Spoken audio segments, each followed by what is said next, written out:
बाना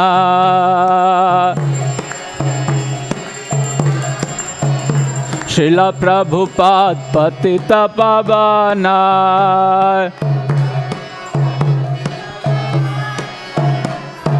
तो पद लैलु शरणा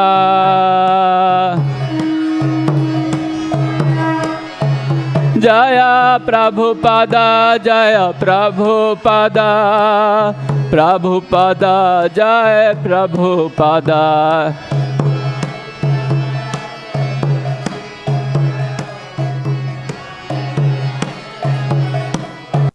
जय जय प्रभुपाद प्रभुपाद प्रभुपाद जय Prabhupada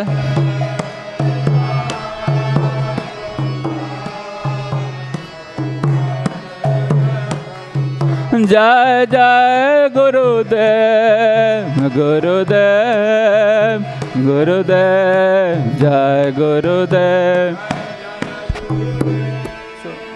Brahma Samhita? What? Yeah, we can start Brahma Samhita. Jagat Guru Srila Prabhupada की श्रीला प्रभुपाद गुरु पूजा की नमः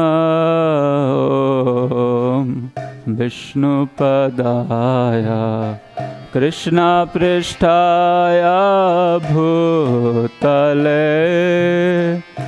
श्रीमते भक्ति वेदांता स्वामी निति नामिने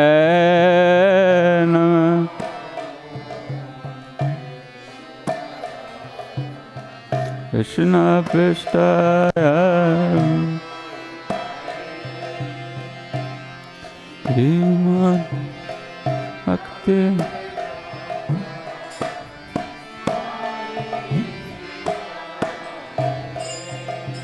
नमस्ते सरस्वते देवे गौरवाणी प्रचारिणे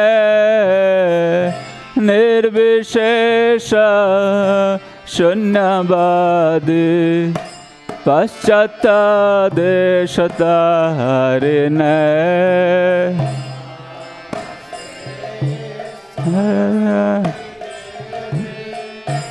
गौरवाणी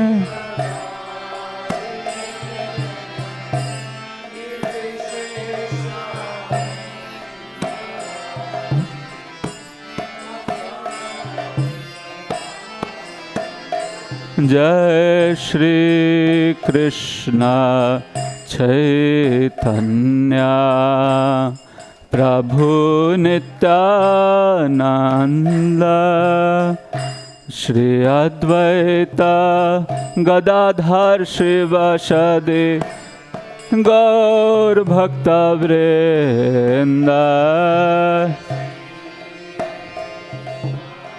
जय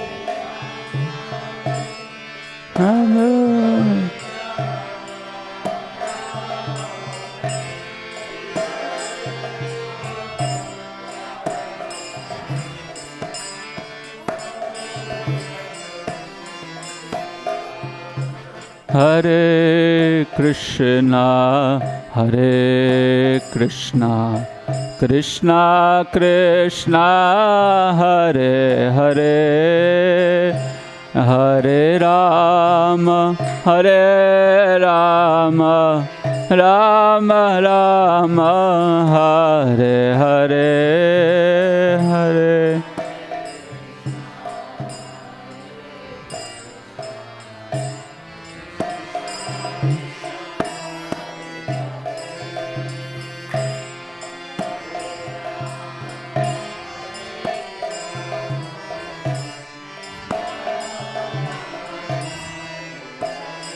जय राधा मदन मोहन राधा मदन मोहन जय Shri Radhe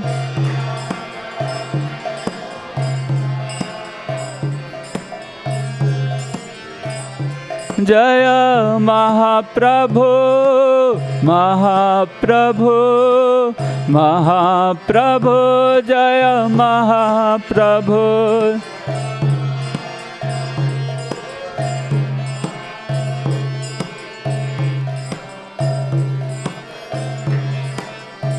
Jaya Lakshmi Narasingha, Lakshmi Narasingha, Lakshmi Narasingha, Jaya Lakshmi Narasingha.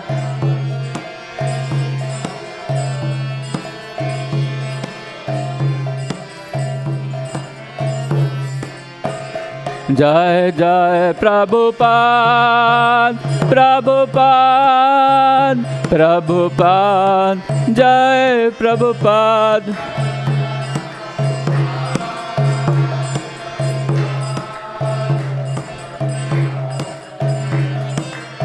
Jai Jai Gurudev, Gurudev, Gurudev, Jai Gurudev.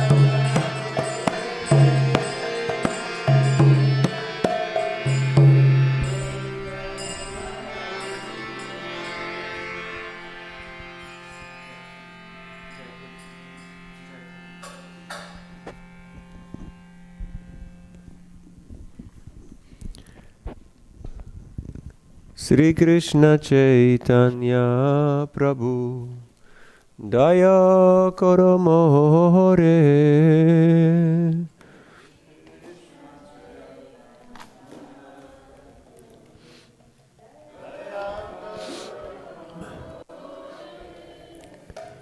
Toma bina Kerayalo Jagada Sangsare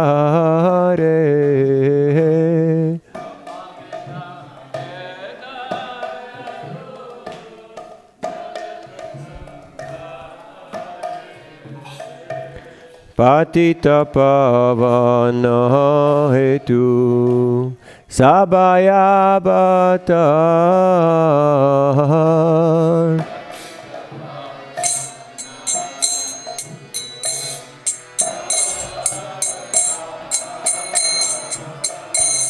Mosama Patita Prabhu Na Paiveya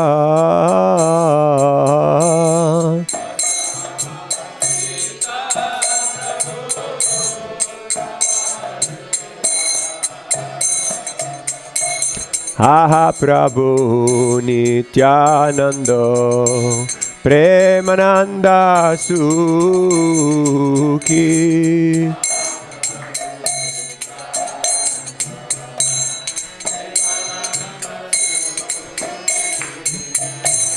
Kripavalo Kanakara Ami Bodo Dukhi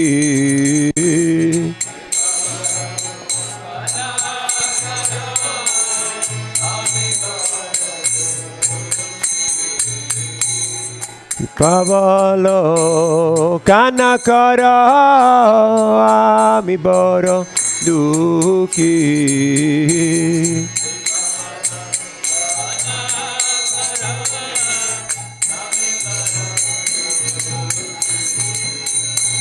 Daya Koro Sitapati Advaita Gosai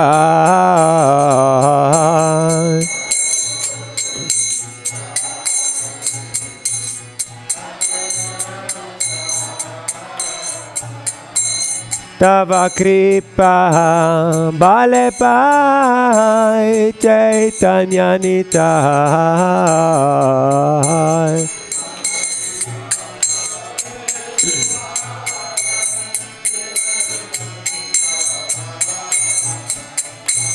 Ha Swarup Sanatana Rupa Raguna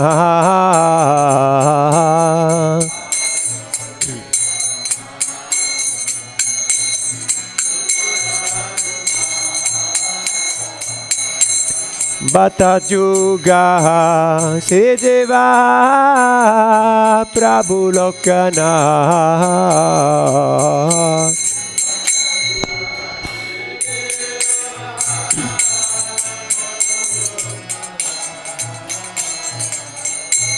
Daya Koro Siacharja Prabhu Srinivas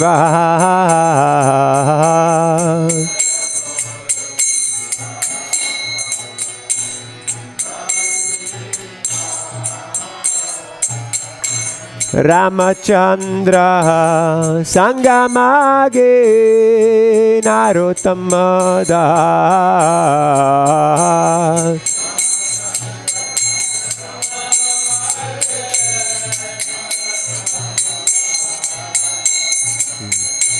Sri Krishna Chaitanya Prabhu Daya Karamore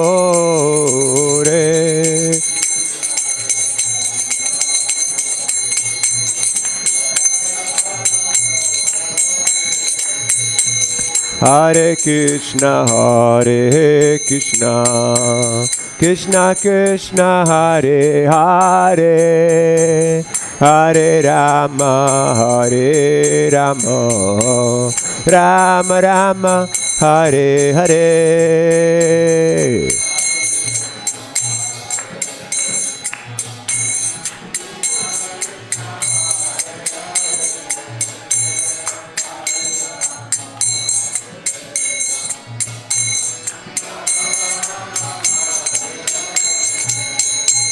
Hare Krishna Krishna Krishna Hare Hare Hare Rama Rama Rama Hare Hare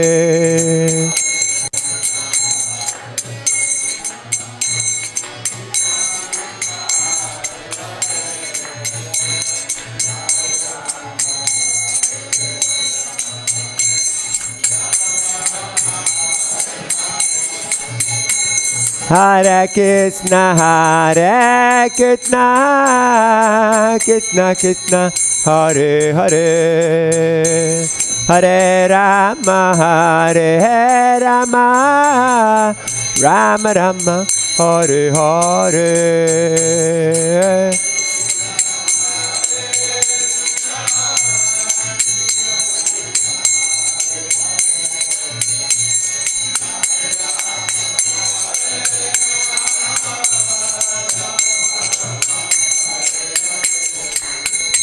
Hare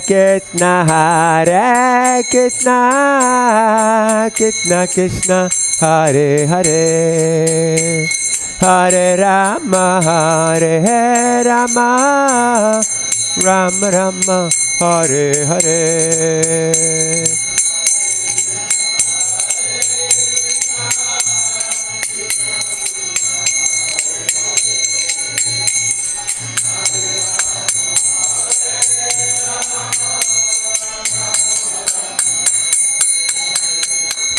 Hare Krishna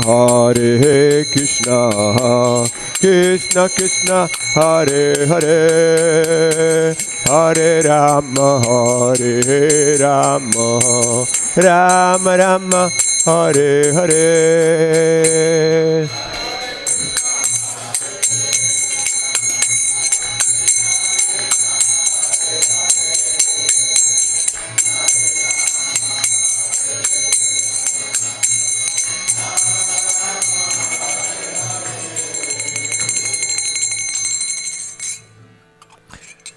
Sri Krishna Chaitanya Prabhu Daya Karo More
trying the pump.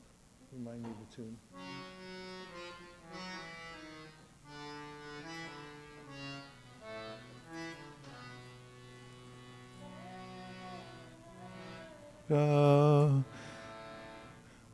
Ami Tina Hina Jane Gauranga Karuna Koro Ami Tina Hina Jane Gauranga Karuna Koro Ami Dina Hina Jane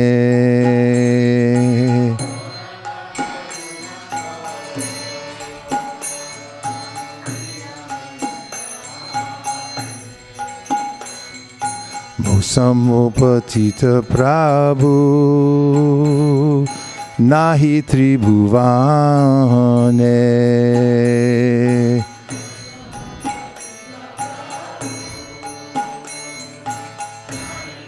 O my dear Lord Gauranga, please show your mercy to this lowly and destitute soul. O Lord, there is no one more fallen than myself in all the three worlds. Gauranga Karuna Koro Ami Dina Hina Jane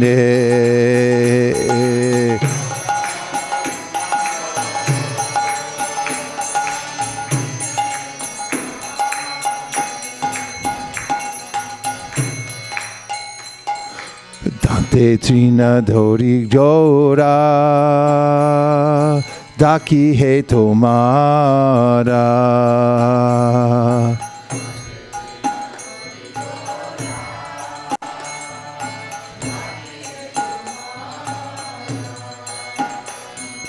Kripa kore esho ama Hridoya mandire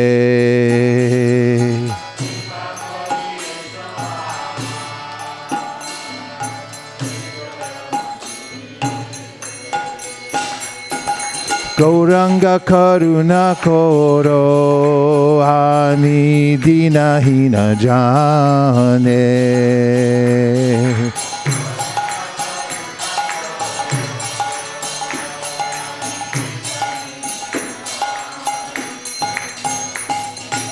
Samapatita Prabhu Nahi Tribhuvane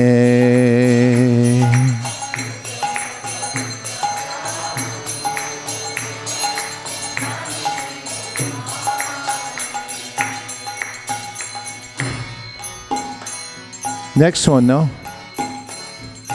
Gaura. Could somebody help out in the booth? Does somebody know what they're doing? Go in there, please. Jari doya nakoribe patita dekiya.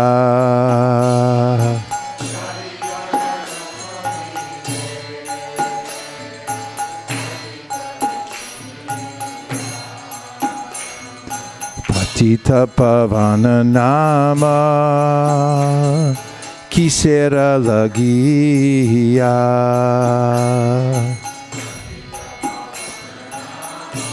If you do not give your mercy, seeing how fallen I am, then why are you known as Patita Pavana, the merciful Savior of the fallen?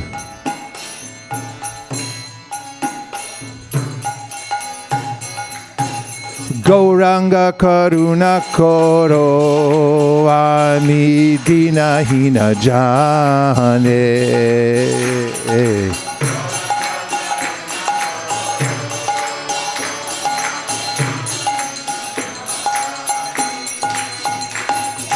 Musamupatita Prabhu Nahi Tribhuvane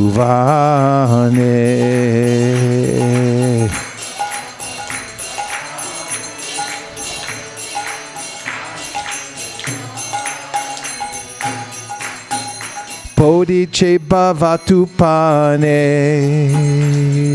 Nahi Kanistara.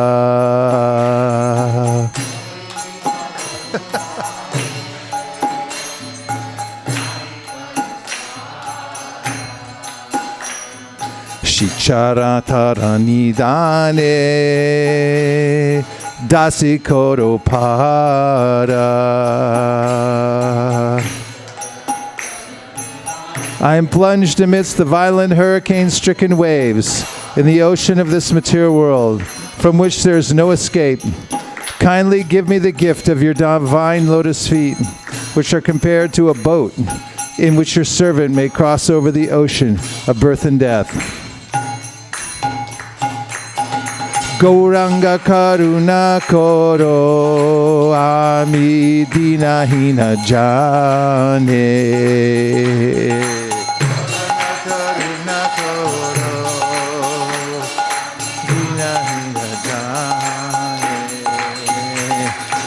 Samupatita Prabhu Nahi Tribhuvane.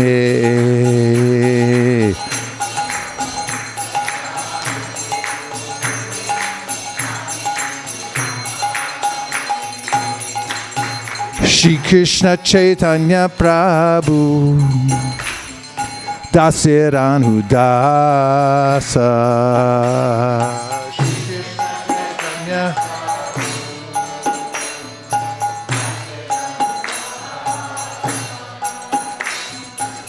Tanakorai sada Narottamudasa. Narottam Das, the servant of Shri Krishna Chaitanya Prabhu, ceaselessly makes this prayer. Gauranga karuna koro ami dinahina jane.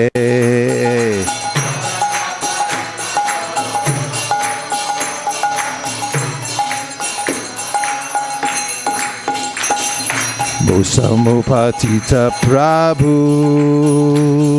Nahi Tribhuvane.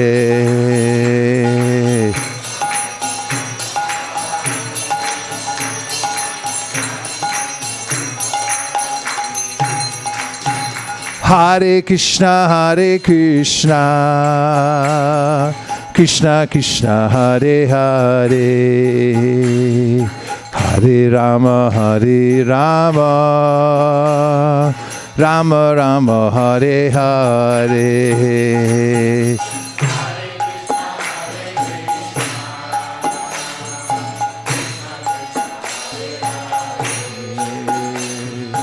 Hare Rama, Hare Rama.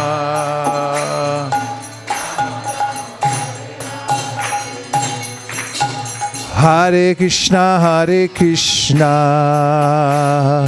Krishna Krishna, Hare Hare,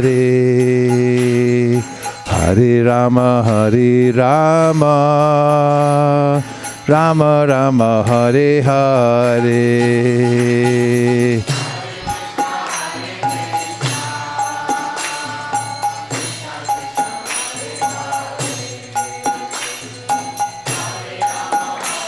Rama.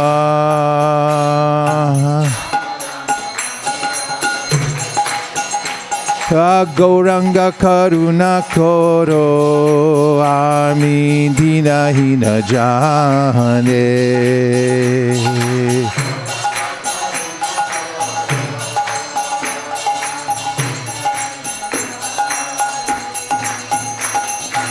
Samapatita Prabhu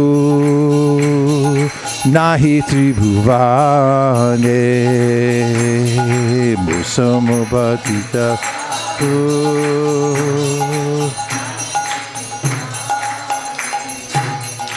Hare Krishna, Krishna Krishna, Hare Hare, Hare Rama,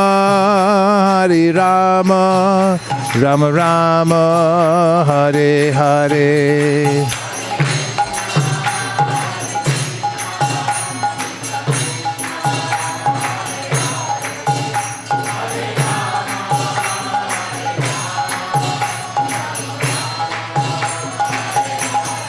Hare Krishna, Krishna Krishna, Hare Hare, Hare Rama, Rama Rama, Hare Hare, Hare Krishna, Hare Krishna.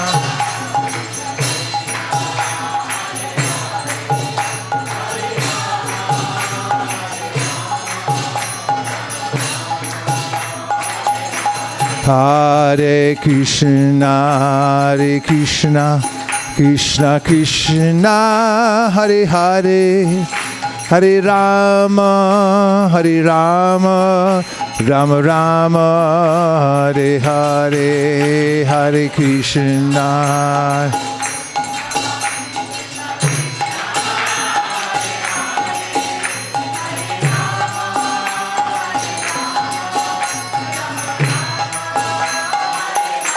Hare Krishna, Hare Krishna, Krishna Krishna, Hare Hare, Hare Rama, Hare Rama, Rama Rama, Hare Hare, Hare Krishna.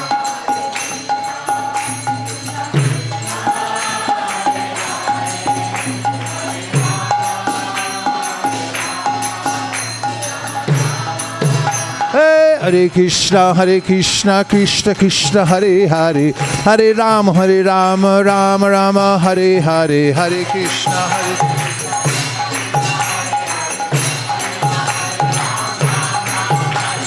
Hare Krishna, Krishna Krishna, Hare Hare, Hare Rama, Rama Rama, Hare Hare.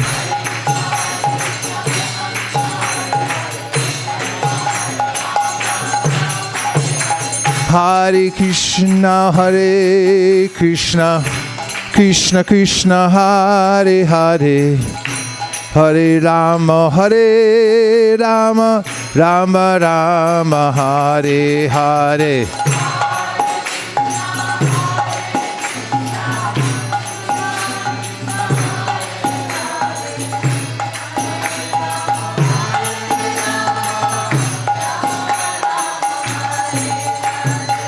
Hare Krishna, Krishna Krishna, Hare Hare, Hare Rama, Rama Rama, Hare Hare.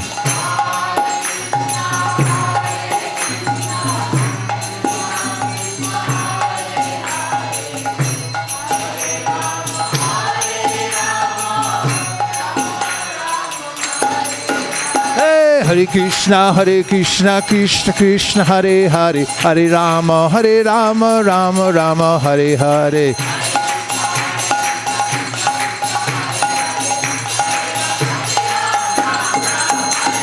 Hare Krishna, Krishna Krishna, Hare Hare, Hare Rama, Rama Rama, Hare Hare.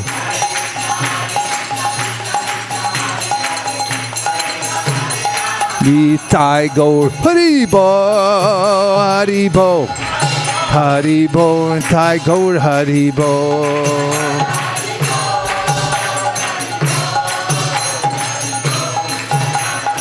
Jaya Jaya Prabhupada, Prabhupada, Prabhupada, Jaya Jaya Prabhupada.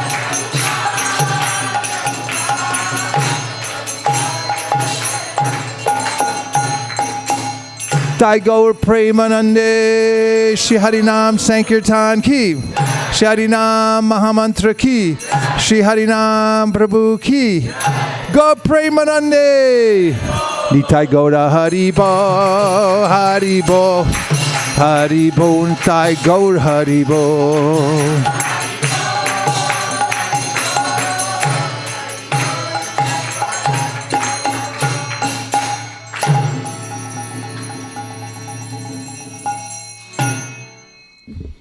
Hare Krishna. Welcome back to Jagannath Puri.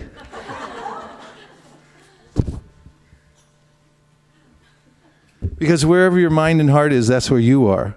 And it doesn't matter where you live in the material world.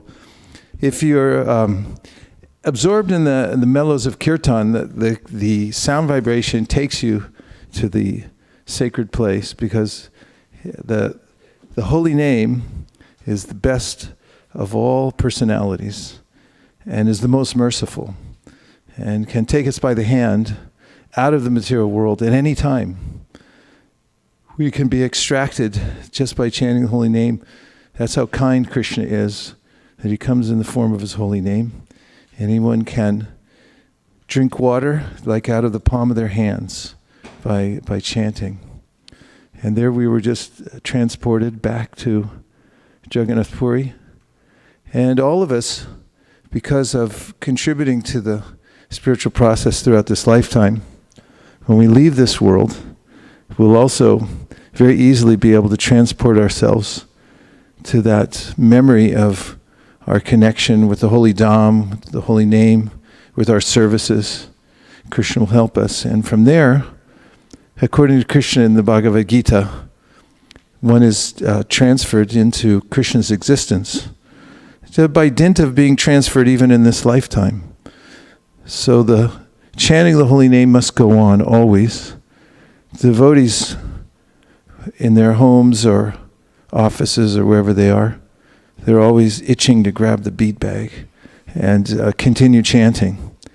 Even when they don't feel like chanting, they have an urge to chant because they know they should chant. And when they have a taste to chant, they grab the bag and they keep chanting. But this is the admonition given by the acharyas, and that is, keep the holy name going all the time. Because if all else fails, and it will, you should chant Hare Krishna. And that's the only thing that actually works in Kali Yuga. So if you were disappointed because everything's broken, and nothing works properly, and people mistreat you, including your own kith and kin, don't worry. That's the way it is, especially in Kali Yuga, but always in the material world. But the holy name always works. The holy name's always there, and the holy name always shows up whenever we chant. And I thank everyone for joining us here today at ISKCON of Silicon Valley, both here in the studio audience and those who have joined us from places online. How's the temperature in here? It's too warm. It's like the Sahara Desert in here. If someone could turn it down by 1 or 2 clicks, we'd be eternally grateful. Om Jnana Timirandasya Jnananjana Shalakaya Chakshurun Militam Yena Tasmai Shri Gurave Namaha. So now Srivatsa Prabhu will tell us the meaning of this shloka we just chanted together. If you'll kindly hand him the microphone.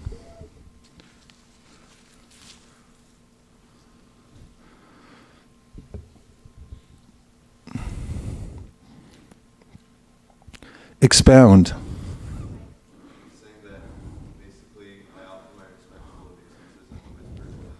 Turn up his mic, please.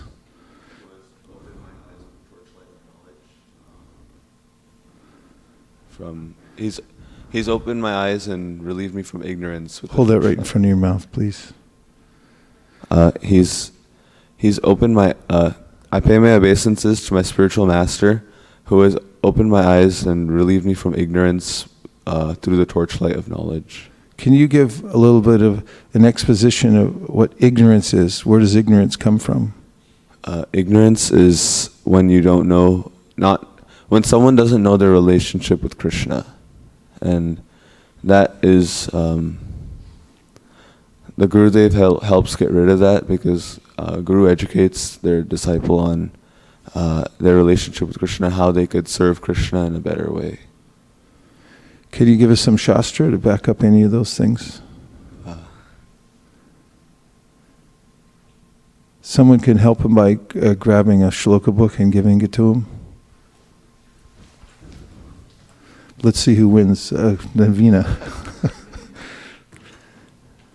If you were to look for some evidence in that shloka book, how would you go about it? If your mind didn't go right to a verse just now, just tell us the process. Process is more important than knowing something. Knowing the process is more important.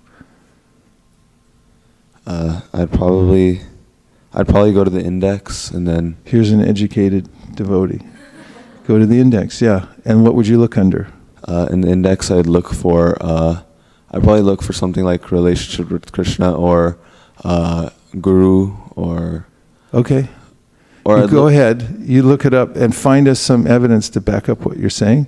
Because what you're saying was very, very good. And if you added on a little bit of Shastric evidence, then practically we'd blow the roof off of this temple. So you bring it to such a high level. That's how important it is to back up whatever you say with some Shastra.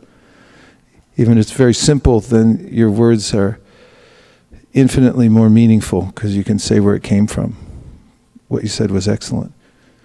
Om Jnana-timirandasya Jnananjana Shalakaya Chakshurun Militandina Tasmai Shri Gurave Namaha Shri Chaitanya Manobhishtam Stapitam Yena Bhutale Swayam Rupa Kadahmayam Dadati Swapadantika.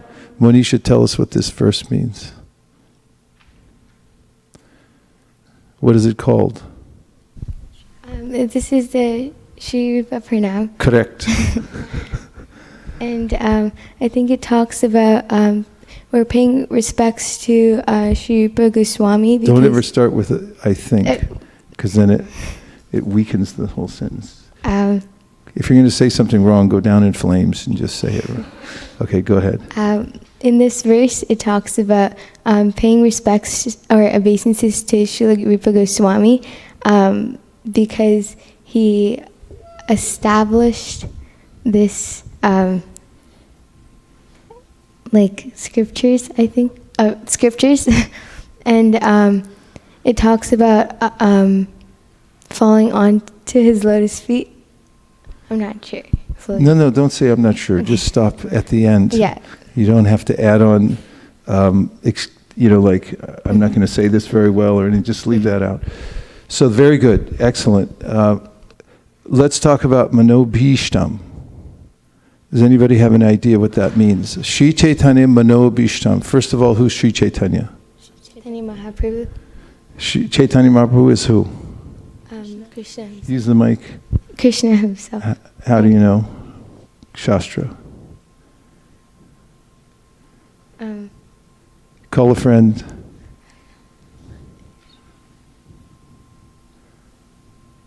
Prabhu has his computer back there. He'll help you with anything. You would just ask him. He'll relay a verse to you. You go get it. Anshu, get it. No, sit down. Give him a mic. Go. So if you don't know something, just ask the right person. He'll tell you, he'll give you a verse. Sorry, I had to work, so. Krishna Varnam Tisa Krishnam Sangapangastra Parshadam Yagnai Sankirtana Prayai Jajantehi Sumedasha. Okay. 11th canto, text 32, 5th chapter, I think. Okay, does your boss know you're here? Don't put the camera on him. Hopefully they won't recognize his voice. Good. Look what Avantika's doing. She's getting the shloka book. So now look that verse up, and then you can get back to us. So good to back it up. And this Manobhishtam means that what is in the mind of Sri Chaitanya Mahaprabhu. So this is why Rupa Goswami, we are called Rupa-anugas. What does that mean, Rupa-anuga? Who can say? So what does anuga mean? Yes, and Rupa Anuga means? Yeah, we're followers of Rupa Goswami. So Rupa Goswami, Sri Chaitanya Manobhishtam, he knows the mind and heart of Sri Chaitanya Mahaprabhu.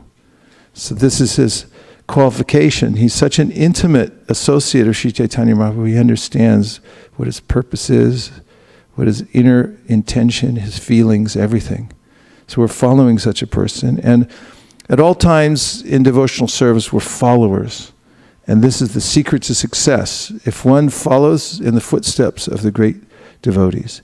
Bejare munio tagre bhagavantamadhoksajam sattvam vishuddham shemaya kalpante yenutaniha. Srimad Bhagavatam says that the great souls have followed the process of worshiping Lord Vishnu, and anyone who follows in their footsteps, they also become eligible for the same result as the great souls got.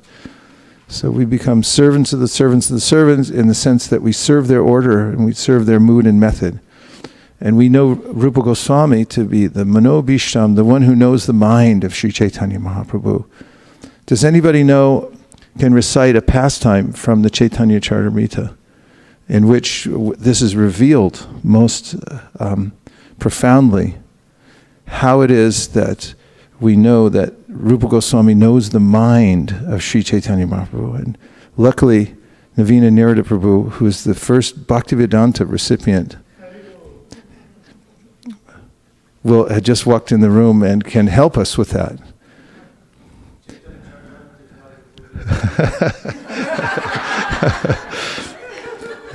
Please grab the, here, go get the Antya Leela Volume 1 within 7 seconds or less, or your money back. He's going to tell us anyway, I can tell. Yes. Hare Krishna. Hare Krishna. So Srila Rupa Goswami, he knows the mind of Lord Chaitanya, and this comes out in different places.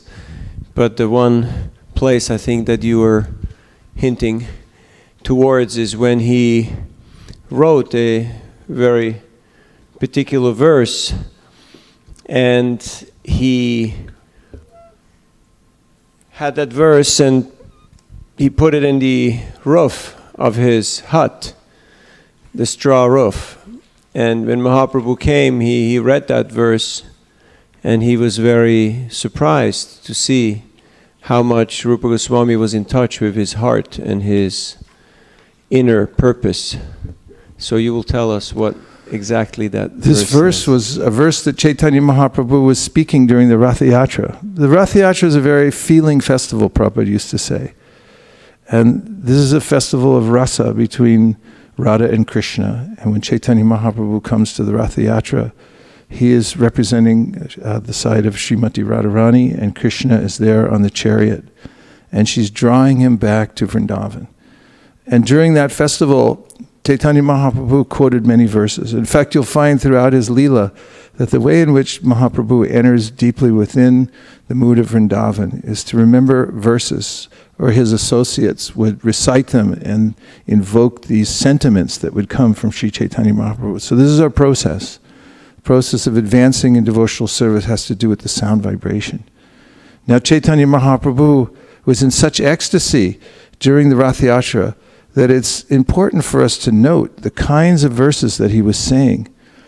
And while he was dancing at Rath Yatra, the devotees around him were noticing that he was reciting a verse from what would have been in the modern day sort of like something you'd hear on the radio. Like some song, some popular song, like a Bollywood song. I don't know any, but I know the dances. And they were wondering what it was. Why was he singing this particular song, a popular song of the day?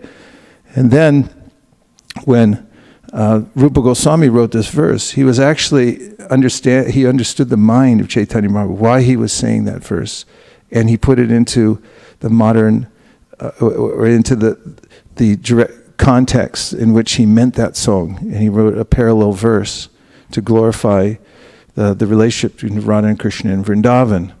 So Chaitanya Mahaprabhu then could immediately understand when he found that verse stuck in the thatch of the roof of Rupa Goswami's hut. He had gone off to take a bath in the sea. And when Chaitanya Mahaprabhu read the verse, he said, oh, he understands my mind. He knows my heart exactly. And then he had given him a mild slap out of love. Like, how did you know that? And then in front of all the exalted devotees like Sarvabhauma Bhattacharya, Ramananda Roy, Swarup Damodar, he revealed the glories of Rupa Goswami and said, this is my great devotee. They were just getting to meet him at that time. And the devotees there were such exalted souls. Actually, they're associates of Krishna in the spiritual world in the form of maidservant, manjaris, serving his personal body, or the body, taking care of those who are serving him. And so they have very intimate relationship with Krishna in the spiritual world. And all of them in this manifestation, the worldly manifestation, are great poets. or kavis. Actually, out of millions of poets, there may be a kavi who is so expert as to be able to express the most sublime and detailed information about the spiritual world through the poetry. This is one of the essential parts of Chaitanya Mahaprabhu's teachings. But out of millions of poets comes along a great kavi who's able to, for instance, write poetry backwards and forwards and have it mean the same thing either way. And who has all of the literary embellishments at his command and is able to express them. So Rupa Goswami was such a great learned person and a poet. And Chaitanya Mahaprabhu was introducing him to all the devotees as such. And they were talking about the quality of his writing and saying that unless a poem makes your head spin, what is its use? In other words, it's meant to take us emotionally to the spiritual world and introduce us to Krishna. Navina Prabhu, you want to say more about the pastime? So this is one of the times at which Chaitanya Mahaprabhu revealed to his associates and to everyone in the world the importance of Srila Rupa Goswami. And he had instructed Srila Rupa Goswami then to go forward and reveal to the rest of the world the process of Krishna consciousness. And from what modern song that we've sung several times here in this assembly, do we hear about a summary of the way in which Rupa Goswami wrote about Krishna and Vrindavan and the spiritual world and revealed to us all of the secrets of bhakti?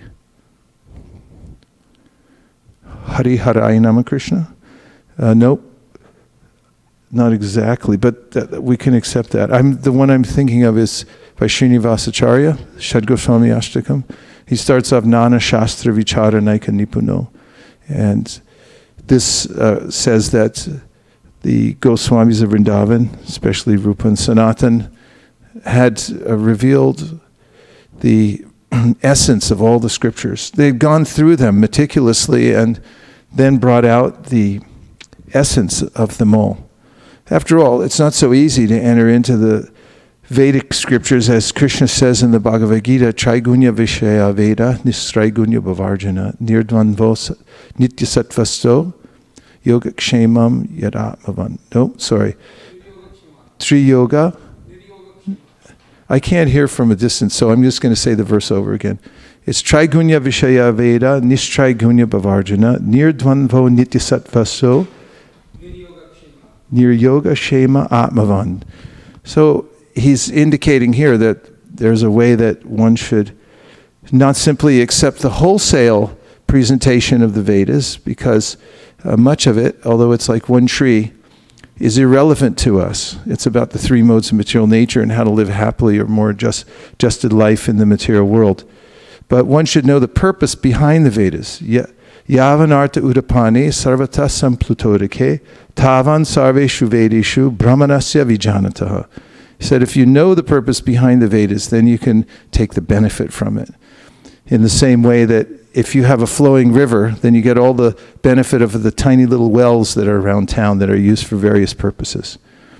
And Rupa Goswami revealed to the world what the meaning of the entire Vedic project is, coming down to very specific points of how one should utilize one's life to worship the Supreme Personality of Godhead through the process of Bhakti Yoga. So when we say, what happened to our verses? Although we accept the Hare Krishna Maha Mantra as the culmination of all, we were on Sri Chaitanya Manobhishtam. I'm sorry? Verse number. Okay. We'll just go back to Sri Chaitanya Manobhishtam.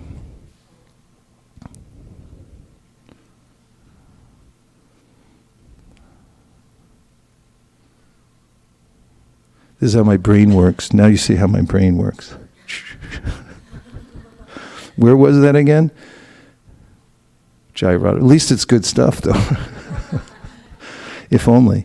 Okay, Sri Chaitanya Manobhishtam. Stapitam yena bhutale. And stapitam, as Monisha was telling us, is he's established something. This is very important. He's established where? Bhutale, in this material world. The idea behind how to serve Sri Chaitanya Mahaprabhu, because he knows his mind and heart. Swayam Rupa Kadahmayam Dadati Swapadantikam. So we offer our obeisances into the lotus feet of Srila Rupa Goswami, and remember that we're following in his footsteps. We're Rupa Nugas. To that end, who could say what would be one of the very direct ways that one could worship Rupa Goswami and learn how to follow in his footsteps? Yes.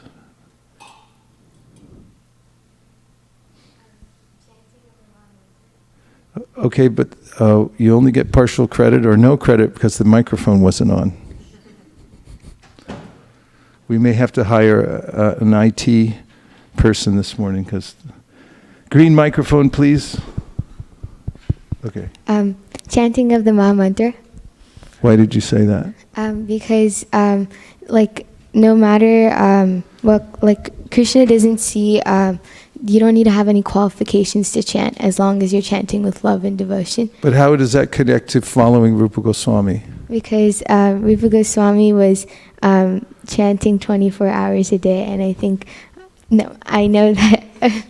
Okay, Rupa Goswami was chanting 24 hours a day, and by chanting we can slowly develop that service attitude. Connect it to something that Rupa Goswami said about the holy name. Where does he say something about the holy name, Rupa Goswami? You can call a friend.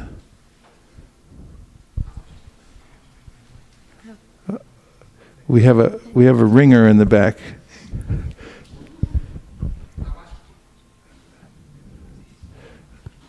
Okay, they're suggesting that you say Namashtakam.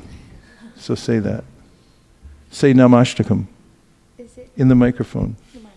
Say Namashtakam. The answer is Namashtakam. Namashtakam. How do we know that's true? Because you heard it from Srivas Pandit. And this we find in the Srimad Bhagavatam 7th canto.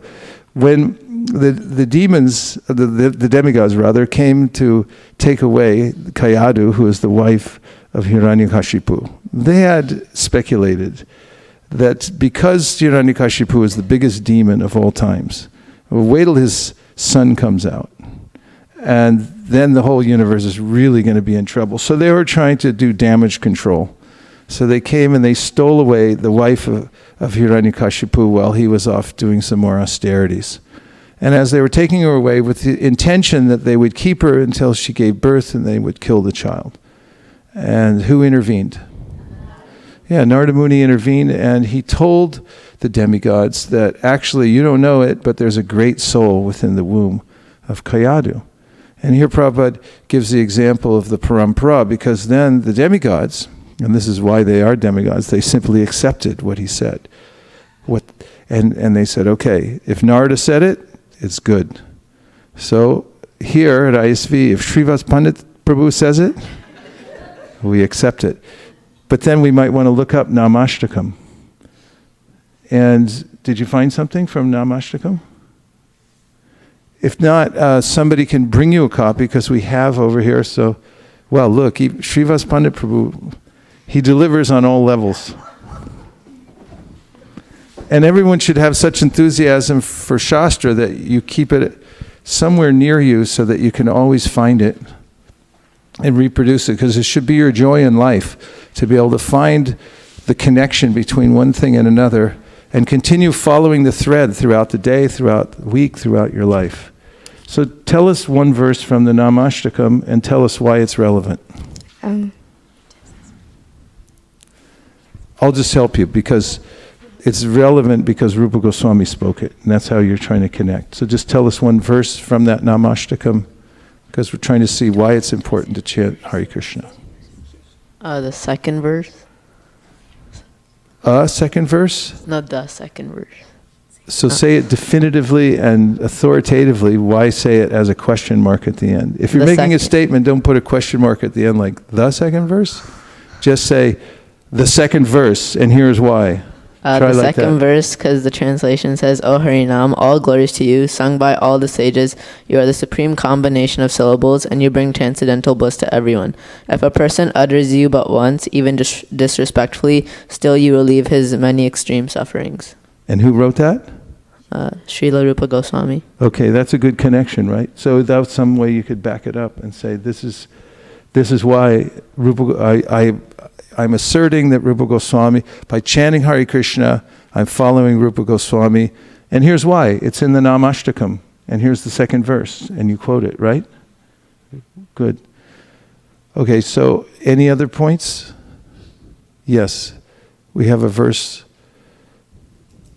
from Srivatsa. Tell us what you're proving and then give the verse, please. I was going to prove the Guru Maharaj educates the disciple in their relationship with Krishna. That's very important. Go ahead. So there's Srimad Bhagavatam 11.2.37. Fear arises when the living entity misidentifies himself as the material body. 11.2.7. 0.37. 0.37. 11.2.37. Everyone please say. 11.2.37. So if on your way home today you're getting a tattoo, you can put that on your arm. Go ahead. 37. See, that's why you need the tattoo.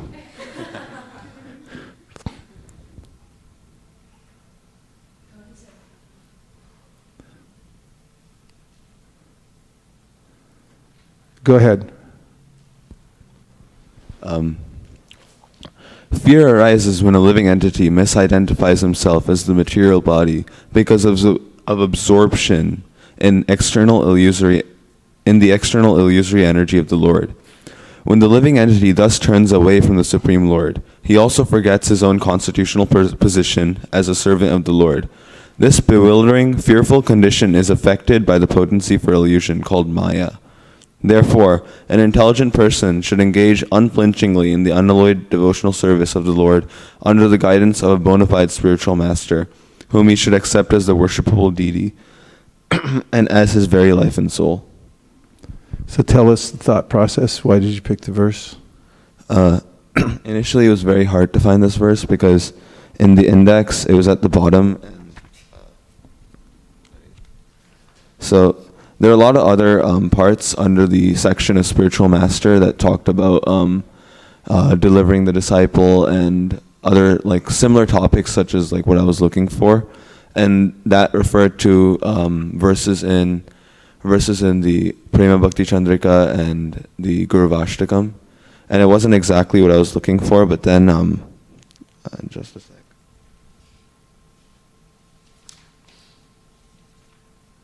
Yeah, and then at the bottom there's I just decided to check out one verse that said should accept as worshipable deity, and it happened to be this verse. Okay, so can you say a little bit more about what realization you have, how this connects to the original point?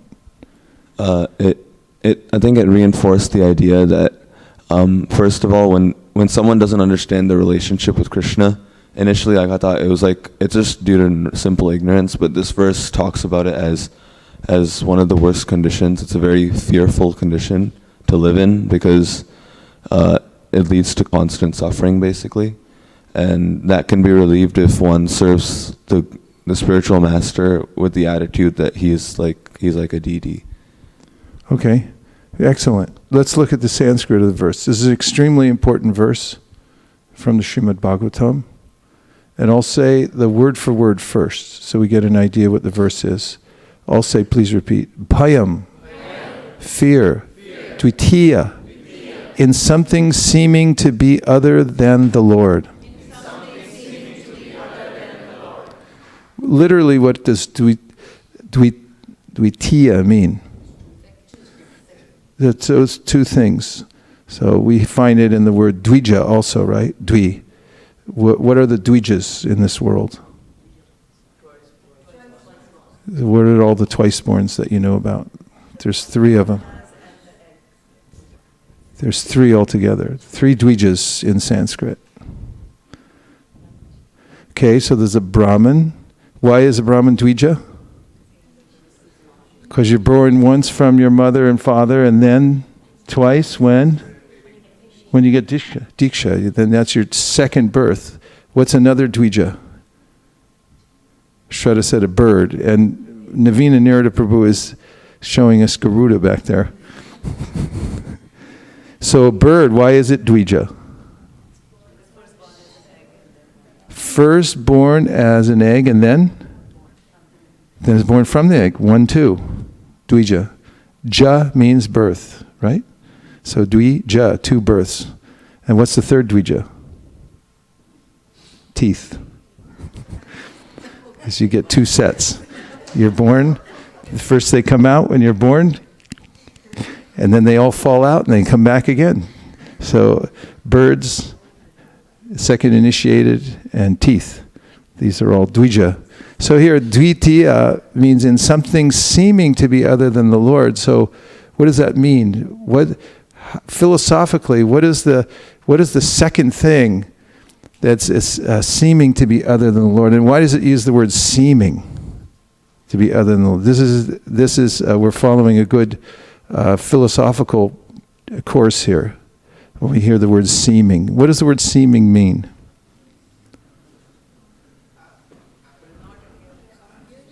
It appears to be true, seemingly. Like you're seemingly a nice person. You're seemingly rich. You seem to be very sincere. That kind of, we haven't established it yet. You seem that way. It looks like that, but we're not positive that you are. It seems that way. So what is it in something seeming to be other than the Lord? First of all, is it possible that something can be other than the Lord?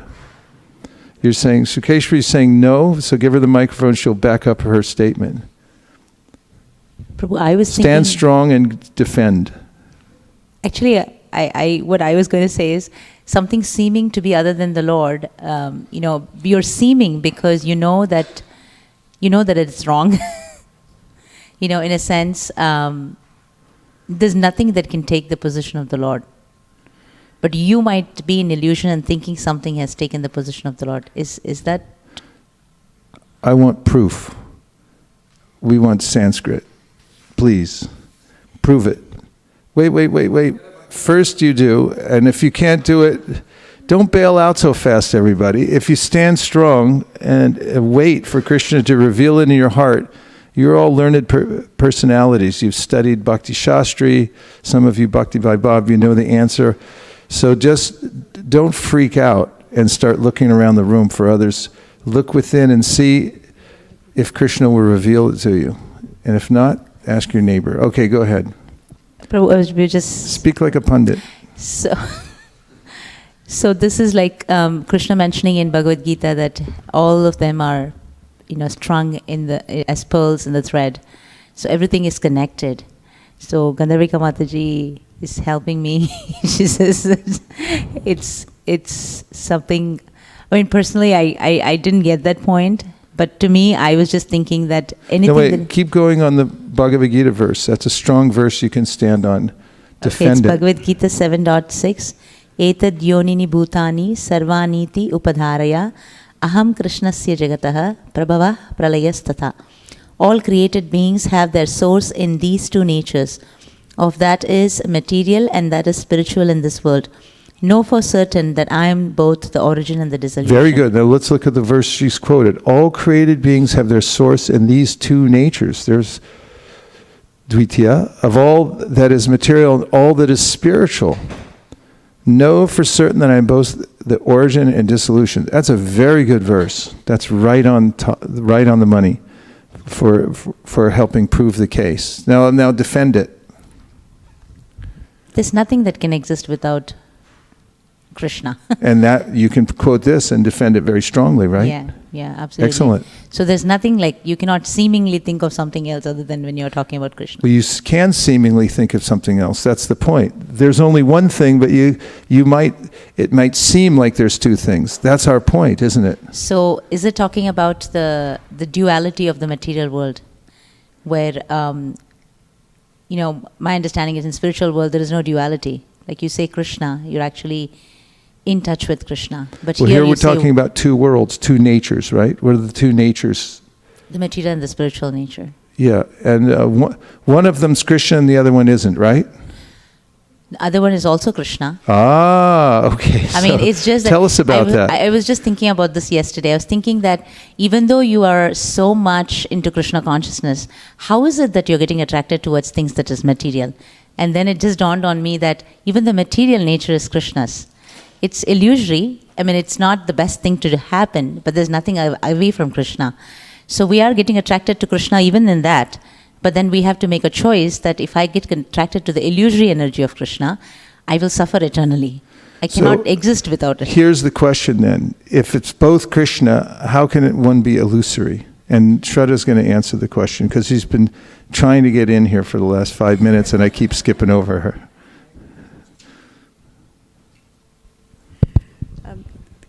I was just smiling because Malini Mataji sent a verse. Okay. And which has got to do with the illusory energy as well. So this is from the Chatushloki Bhagavatam. Yes, it is. Yeah. 2.9.34. This is a good thread because this is right on the money. This is perfect Bhagavad Gita verse and perfect Srimad Bhagavatam verse to tie this whole philosophical concept into a nice bundle. Go ahead.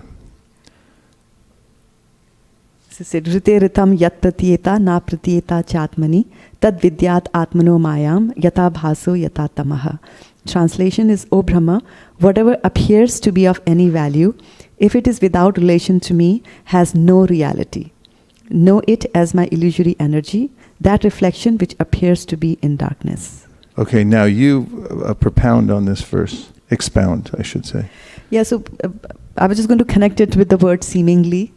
Yes, that, please do. That's something you're thinking that this is what it is, but here Krishna is point blank saying that if there is anything that you are seemingly thinking that's not connected to me has got no reality at all. Give an analogy that we can all relate to in a way that we've seen something, we thought it was something else, but it wasn't. I mean, one example that is always given is of the reflection that we see of anything like the sun on the water. So it's okay, I'm thinking of one that makes you jump. Navina Nirada Prabhu's got it. He's making sign language from back there without the mic. He's going like this. What is this?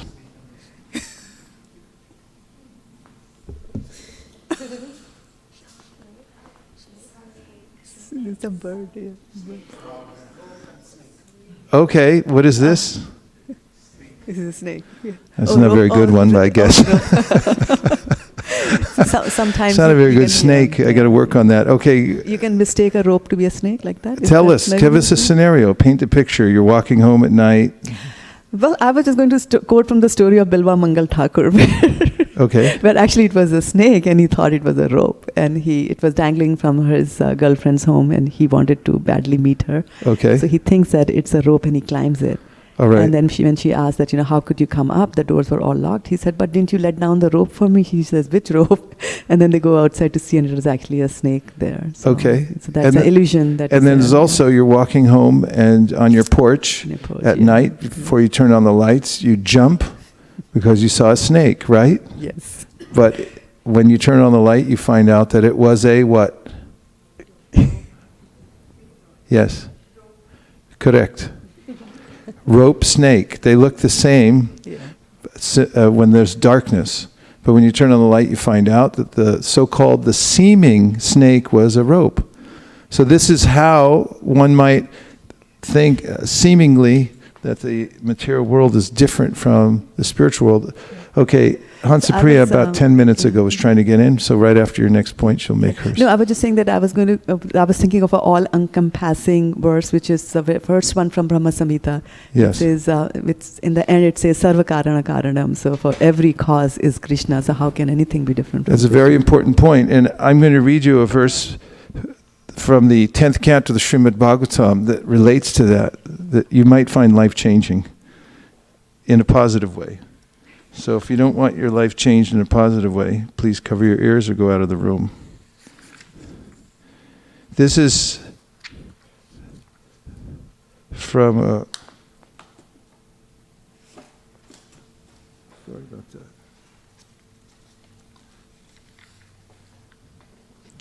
Yes. 10:8:41. 10:8:41. Yes, okay. This is from the pastime of Mother Yashoda and baby Krishna. So Krishna decides, he didn't decide, he just opened his mouth. And so happened when Yashoda looked within his mouth, she saw everything. And it was an amazing sight. So then she was a little amazed at that, but then she came back to her vision that Krishna is just my little baby. And here's the verse. Therefore, let me surrender into the Supreme Personality of Godhead and offer my obeisances unto Him who is beyond the conception of human speculation. The mind, activities, words, and arguments, who is the original cause of this cosmic manifestation, by whom the entire cosmos is maintained, and by whom we can conceive of its existence. Let me simply offer my obeisances, for He is beyond my contemplation, speculation, and meditation. He is beyond all of my material activities. Here's Srila Prabhupada's purport. One simply has to realize the greatness of the Supreme Personality of Godhead. One should not try to understand Him by any material means, subtle or gross. Mother Yashoda, being a simple woman, could not find out the real cause of the vision. Therefore, out of maternal affection, she simply offered obeisances unto the Supreme Lord to protect her child. She could do nothing but offer obeisances to the Lord. It is said, Achintya kalu ye bhava, na tams tarakena yojayat. Everyone say this verse, it's very important and a nice shloka to remember. You can jot it down and pick it up later. Achintya kalu ye bhava, na tams tarakena yojayat. Tarkena means to argue. So don't be a tarky. That's from the Mahabharata, Bhishma Parva. One should not try to understand the supreme cause by argument or reasoning when we are beset by some problem for which we can find no reason. There is no alternative than to surrender to the Supreme Lord and offer Him our respectful obeisances. Then our position will be secure. This was the means adopted in this instance also by Mother Yashoda. Whatever happens, the original cause is the Supreme Personality of Godhead, Sarva Karana Karanam. When the immediate cause cannot be ascertained, let us simply offer obeisances at the lotus feet of the Lord. I'll read that again because herein lies the solution to all problems in life. And this is the spontaneous path of devotional service. And this is, when we are beset by some problem by which we can find no reason, there is no alternative than to surrender to the Supreme Lord and offer Him our respectful obeisances. Then our position will be secure. This was the means adopted in this instance also by Mother Yashoda. Whatever happens, the original cause is the Supreme Personality of Godhead, Sarva Karana Karanam. When the immediate cause cannot be ascertained, let us simply offer our obeisances at the lotus feet of the Lord. Does everyone agree to do that? Yes. Promise? From now on. Okay. We made a pact right here in front of the deities, all of us, and anybody online too. Mother Yashoda concluded that the wonderful things she saw within the mouth of her child were due to Him, although she could not clearly ascertain the cause. Therefore, when a devotee cannot ascertain the cause of suffering, he concludes, Tatenu kampam susamikshamano bunjana eva makritam vipakam hridvagvapurvir vidatan namaste jiveta yo mukti pade sadaya bhak. The devotee accepts that it is due to his own past misdeeds that the Supreme Personality of Godhead has caused him some small amount of suffering. Thus he offers obeisances to the Lord again and again. Such a devotee is called Muktipade Sadaya Bhak.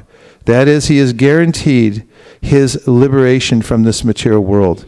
As stated in Bhagavad Gita 2:14, together, Matra Sparshashta Kaunteya Shitoshna Sukhatukada Agama Paino Nityas Tamsatikshashvabharata. We should know that material suffering due to the material body will come and go. Therefore, we must tolerate the suffering and proceed with discharging our duty as ordained by our spiritual master. Did we get your point yet? Okay.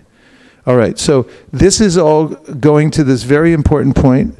Back to Sukeshwari, please. That there's this idea of dvitiya. When I see separateness, and the verse that was so astutely brought to us here today by Srivatsa was Bhayam dvitiya abhinibeshata syad ishad apetasya viparyayo smiti tanmayato buddhaya bhajetam bhaktyayika yesham gurudeva tatma. The problem is summarized here. What is my problem? That is bhayam syat. Syat means to arise. So bhayam or fear arises when dvitiya, when I see something separate from the Supreme Lord.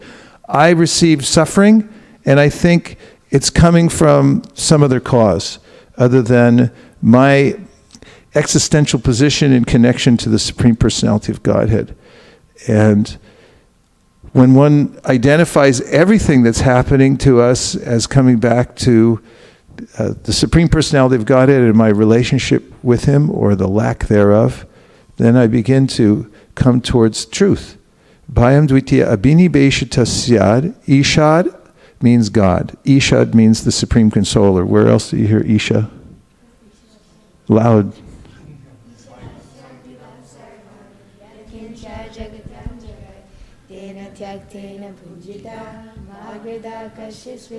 Yeah, so Isha, the Isha Upanishad, is talking about Isha, who's the Supreme Personality of God. Ishad apetasya.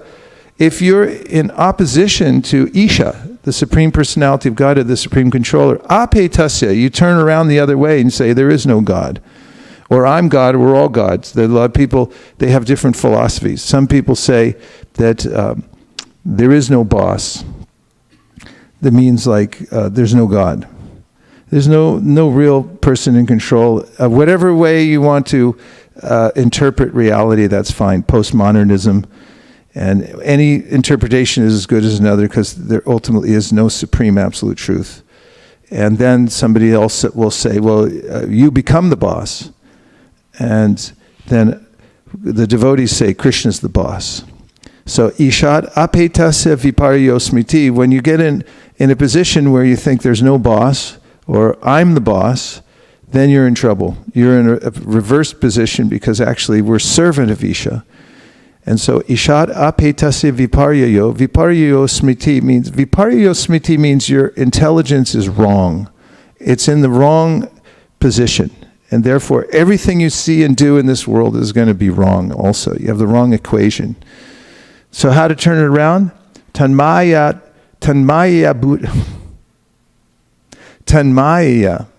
buddhayat abhajetam. So now turn around the other direction. Turn your attitude around. Bhaktyayika yesham. Eka yesham means that be one-pointed and understand that I'm going to worship Krishna and the spiritual master who's the representative of Krishna. And then you're perfectly aligned and your problem's finished. It's a very simple equation. It's algebraic. So this is the solution. And finishing, I already finished this verse. So, yes. Thank you. Hare Krishna. So the question that I have is, we can have this thought that's reoccurring where, okay, this is a product of, I have to continue to, or there's going to be this pattern that continues to happen, and it's like this whatever it is that we have to learn, that it's like, it feels like Krishna is consistently bringing up the same things over and over again for us to learn how to respond to it. So the question is, how do we get past this feeling of like, oh, I deserve this. Deserve what? I deserve to, whatever the suffering is, like, oh, it's this is like a deserving feeling and feeling like complacent with it. It's like, okay, this is a reaction, so I have to surrender. Where is that, like, that sweet spot of I have to surrender in this loving devotion as opposed to surrender and be complacent and just kind of lay there and just let it happen, because obviously I don't know, for me it's when it hurts enough. Then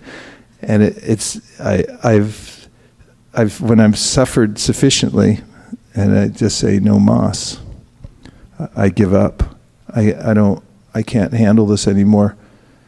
There's a way in which I might respond by thinking about surrender because of having good association previously.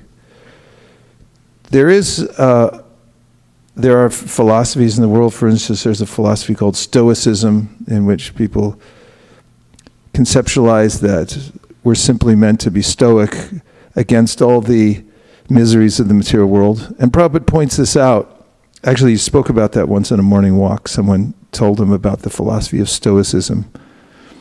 And then indirectly he talks about it when he mentions that the material world, janma mrityu jara vyadhi dukkha doshana darshanam, and how dukkhalayam ashashvatam, the material world's a place of suffering and is also ashashvatam. So Prabhupada says that someone may then say, well, okay, I don't mind the miseries. Somehow or other I'll tolerate them and I'll just stay in the material world. But then Prabhupada says ashashvatam. You can't even do that because it's temporary. The situation will change. And one has to, it's not necessarily intellectual exercise. There are plenty of self-help people out there who talk about ways in which to adjust to suffering. It's not what happens to you, it's about what you do when something happens to you. This is common fare in the self-help market. In fact, this is the main mantra of self-help. What that means, it's not what happens to you that matters, because the same things happen to everybody. It's what you do about what happens to you that matters. But this maybe falls short of this feeling of, okay, now I'm going to surrender to Krishna. And Krishna mentions this in the Bhagavad Gita. Bahunam janmanamante jnanavam mam prapadyate vasudeva sarvamiti sa mahatma sudurlabha. After many, many births and deaths, one becomes a jnani, becomes intelligent to understand that this isn't right. And then somebody who's really mature comes to the point of saying, okay, now I'm going to surrender to Vasudeva. Vasudeva sarvamiti, that's where I'm going to put everything. Bhaktyayika yesham gurudevatam. I put everything into focus on serving Vasudeva. How does one come to that position? It's a culmination of one's one's experience of suffering in the material world over a long period of time, plus the good association of devotees who plant a seed of bhakti in the heart, where one then turns to Krishna when one is suffering. Krishna mentions this in the Bhagavad Gita. Chaturvida bhajante mam jana sukritina arjuna arto jignasa artarti jnani cha bharatarshapa. He says there are 4 kinds of pious people. First he names the impious people. There are people that, as they say in Japan, amidst the suffering, you gaman. Say gaman. That means you just keep going no matter what. That's one of the mantras in Japan, gaman. Because they're very gaman focused in Japan. They're very determined. They've built an amazingly efficient materialistic society there by gaman.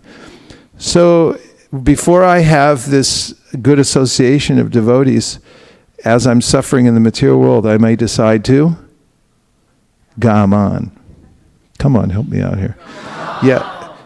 But afterwards, when one gets some sukriti, that means by association of devotees, Then chaturvida bhajante mam jana sukritino arjana. Someone has sukriti in their heart. Then when these sufferings come, one then thinks, let me turn to Krishna, let me surrender to Krishna. So suffering in the material world, which is inevitable, plus the association of Vaishnavas, who give us the seed of devotional service, which really comes, as Prabhupada says in the Chaitanya Charitamrita, through some instruction. We get the proper instruction from a guru that this is how you should conduct yourself. And that gets implanted in the heart. Then I have that idea, by that association hearing, that now I'll turn towards Krishna and I'll surrender. But for a devotee, that becomes more and more subtle, so that at every moment the devotee is surrendering to Krishna and turning towards him for everything. And that state of dependence is reality, because we are dependent on Krishna. And when I think I'm independent, that's when I experience this reversed mentality, that I can solve it myself, or it's coming from somewhere else, I'm a victim. I didn't cause it myself. So the refinement of devotional service means to come to see that Krishna is maintaining my life. And he is also my best friend, Suridam Sarvabhutanam. He's there as the witness of my activities, and he's also my well-wisher in every way. And by the way, he's the only one who can really do anything about it. No one else is your friend. They may say, I'm your friend, you got a common cold, everyone will come up to you and say, hey, let me tell you what to do now. But Krishna, he can actually solve our problems. So that kind of awareness, Vasudeva Sarvamiti, Krishna is my everything. He's not just a thing, he's the thing. There are many people who say, Krishna is a thing. We don't think like that. Vasudeva Sarvamiti, we say Krishna is the thing. He's the only thing. People say you're fanatical. As we say, fine. You go about your business here in the material world. We're out of here. We're going to the Dham and take shelter of Krishna, and we're gonna keep on doing that, because that's our realization by the mercy of the parampara, by the mercy of the association of devotees. We've come to this conclusion, just as Mother Yashoda. She's surrendering to Krishna. This is the only solution. Just, okay, it's Krishna. Okay, so we didn't finish Srivatsa's verse. And that's not it.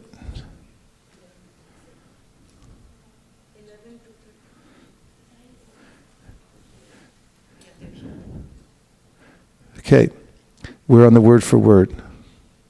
We just did Dvitiya. Abhinibheshata. Because of absorption. So this is an important word that comes up in the Madhurya Kadambini and elsewhere. Abhinibheshata means to be absorbed in something. So Krishna says in the Bhagavad Gita, Nahi kashchit shanamapi jatu tishchatya karma krit karyate hivasha karma sarva prakriti jayargunai. Everyone's always absorbed somehow or other. We're by nature, because we're cognitive beings. Cognition means we're connected everywhere through our consciousness. We're grabbing onto things, in fact, in the material world through our cognition. And we're always absorbed somewhere. And the idea of being absorbed in the material nature, called abhinibheshata, I'm absorbed in thoughts of lording it over whatever I see. I see something, that's why people put things in windows when you go shopping. Because they know you're going to look at it and they go like, hey, I think I should have that. And then he's like, okay, I have to exchange my hard-earned money to buy it now. And whatever we look at in the material world, we get attracted to, we get caught on it. And Krishna says in the Gita that whatever you contemplate, whatever you meditate upon, you develop a sangha with it, a connection. And you become absorbed in it. Now, I get absorbed in the same way as I do in a purse. I get absorbed in this body. I think I'm a man. Somebody else thinks I'm a woman. Somebody else thinks I'm an American. Somebody else thinks I'm Swiss. I'm Indian. And somebody else thinks I'm a cat. I'm a dog. And this is the absorption in the material world, in the material body, abhinibheshata. And cats, they sit there all day doing cat stuff. Rabbits, they can only do rabbit things because they're absorbed in rabbitness. And human beings, unless they're trained to understand their eternal nature as being separate from the body and connected to the supreme source of all life, Krishna, they think that I'm a human being, and that can be anything, because human beings are malleable. They're subject to their environment. In fact, this morning I was just talking to Mukaravinda Prabhu on the way over here about the history of Japan. If you look at the history of Japan, you'll find, and this is true of any place, but particularly it's interesting with Japan because it's an isolated little island there, mostly mountains. And watch the changes that the population has been through over the ages due to cultural influence. The Portuguese came, the Americans came for trade, and then interaction through war, interaction through one emperor going to another country, then coming back and then bringing a new language and modifying the language they have. Everything people do and think in that country now has come from some kind of influence. And in the same way, our lives, which are little islands unto themselves, are influenced by the outside world and people interjecting into our lives and so forth. And then we become absorbed in a certain way and we think this is the way it is. Some people wear hats that make a declarative statement on it, and they think, I'll die for this hat. And other people, they raise a flag and they say, this flag is everything. And this is an idea introduced to them. They came into the world and someone said, little Schnicky, you sit here, now you're an American. You put your hand on your heart, and Schnicky, you say the Pledge of Allegiance. I used to have to say that when I was in school. That's one of the reasons I quit.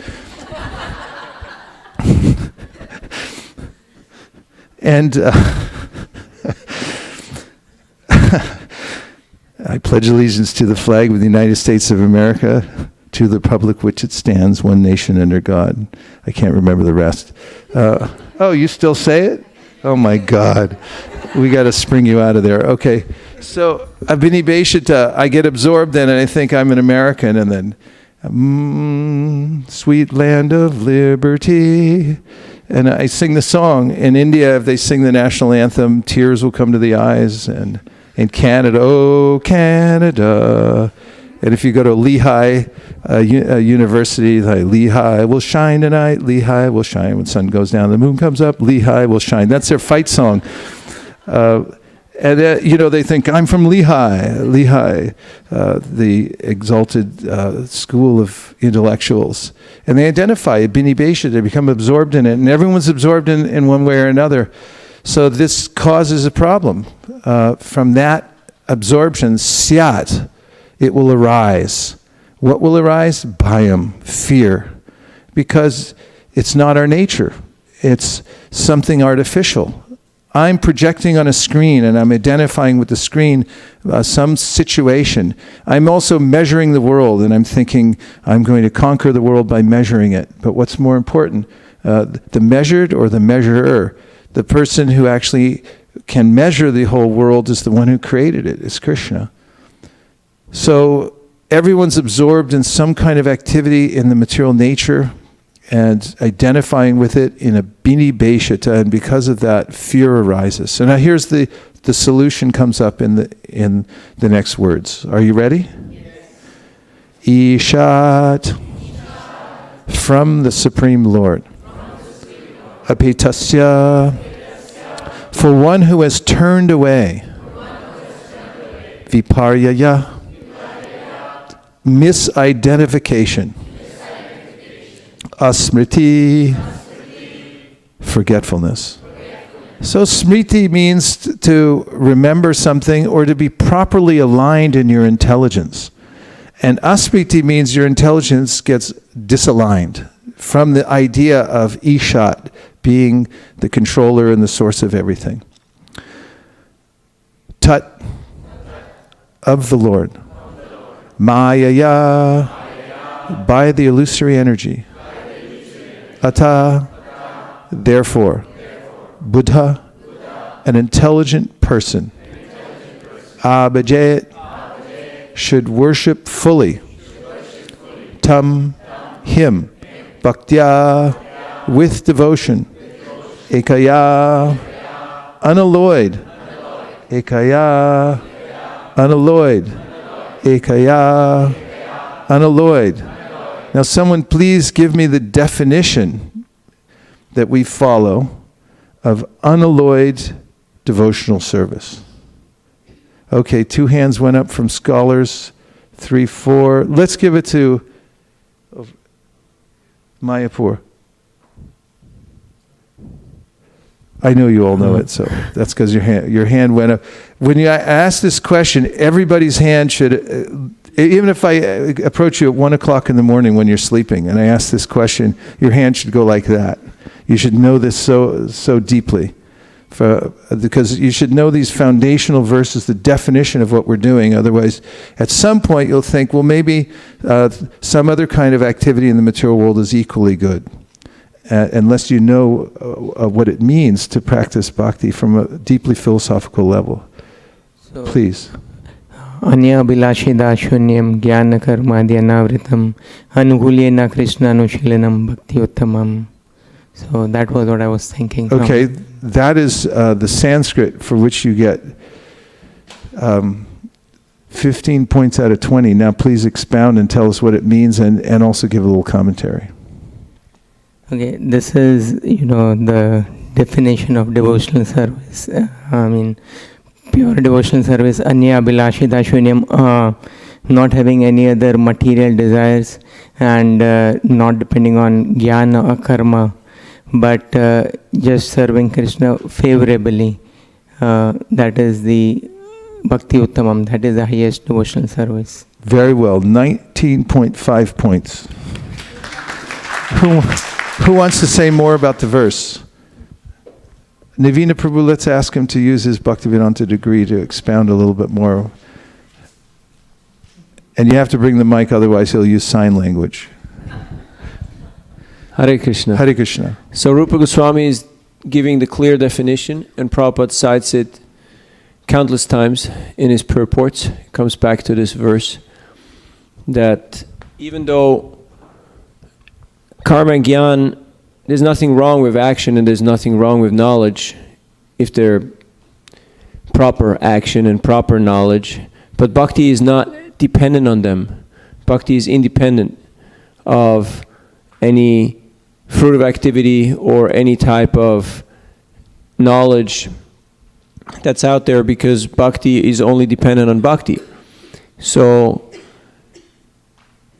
Rupa Goswami has stated this to make the point very clear that no one should try to propound philosophies of, just be good, do good, or you just learn a lot of things, you know a lot of things, and then that will equate bhakti. That will be equally as important as bhakti.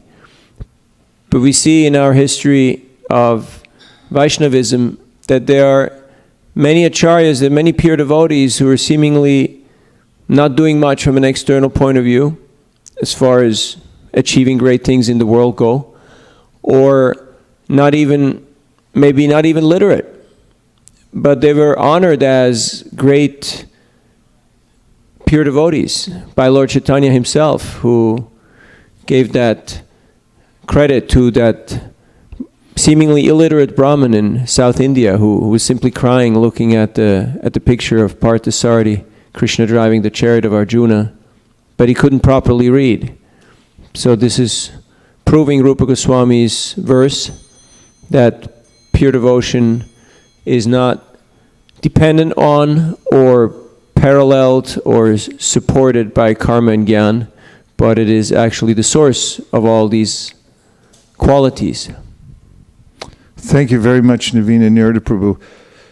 That was an important anecdote that Chaitanya Mahaprabhu would find those who were engaged in pure bhakti, even though they may not be literate, were practicing that which is completely perfect.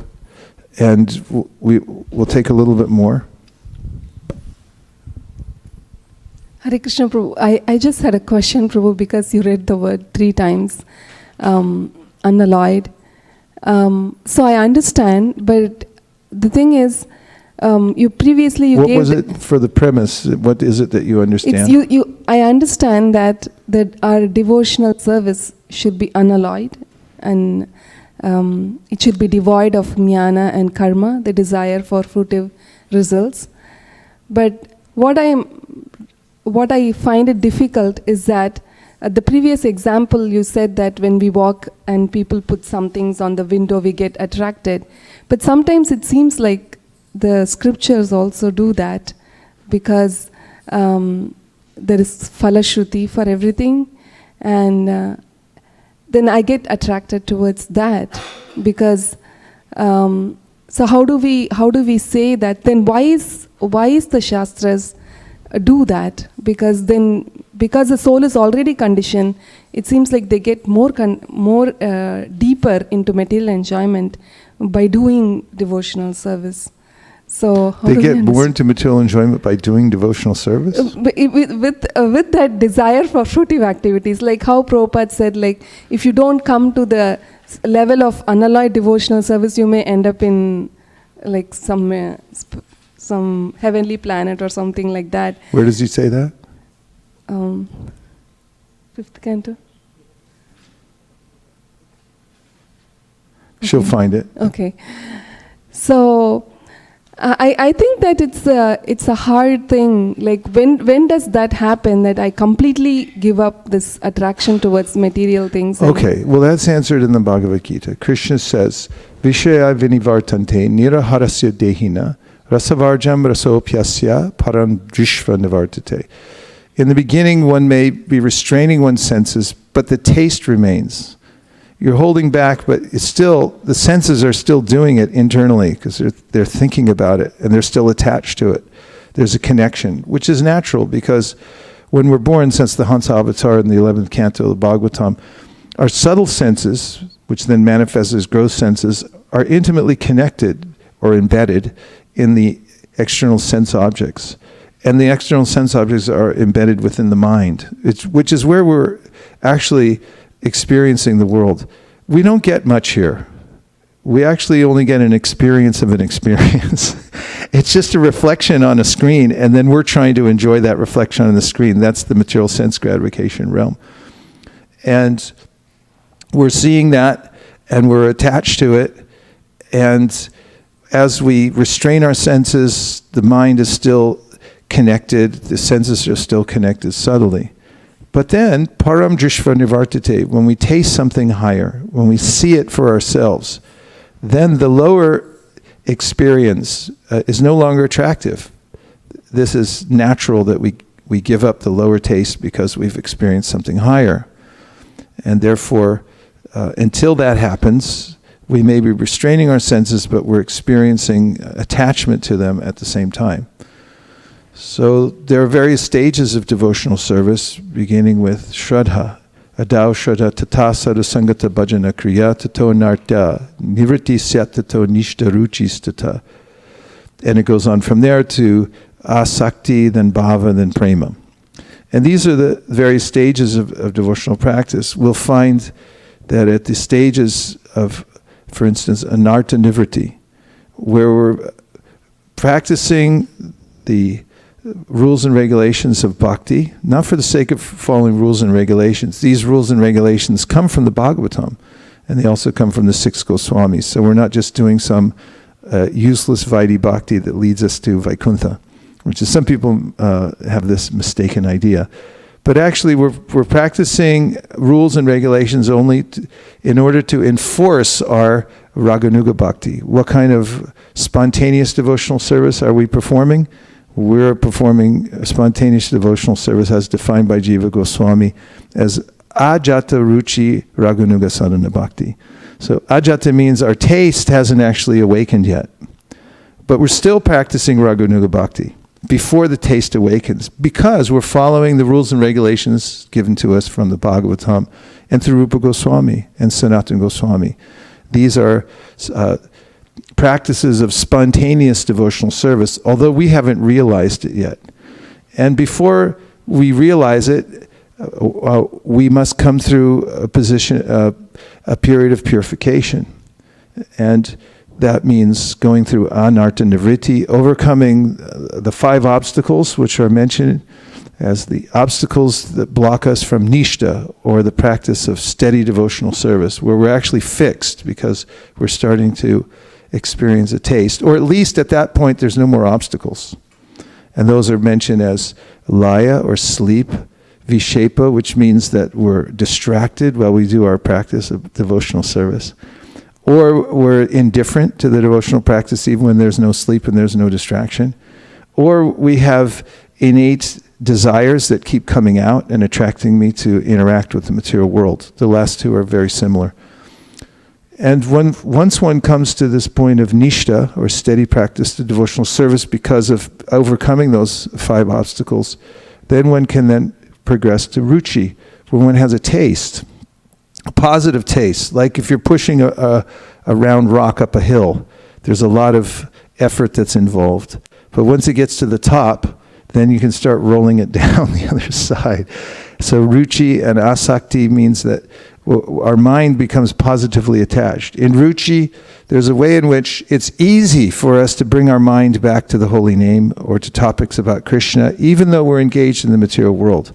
In asakti, it actually becomes hard for us to think about the material world because our mind is so attracted to hearing about Krishna and chanting Krishna's names that in order to pay attention to the work at hand in the material world, we actually forcibly have to bring our mind back to it. And then we advance from there.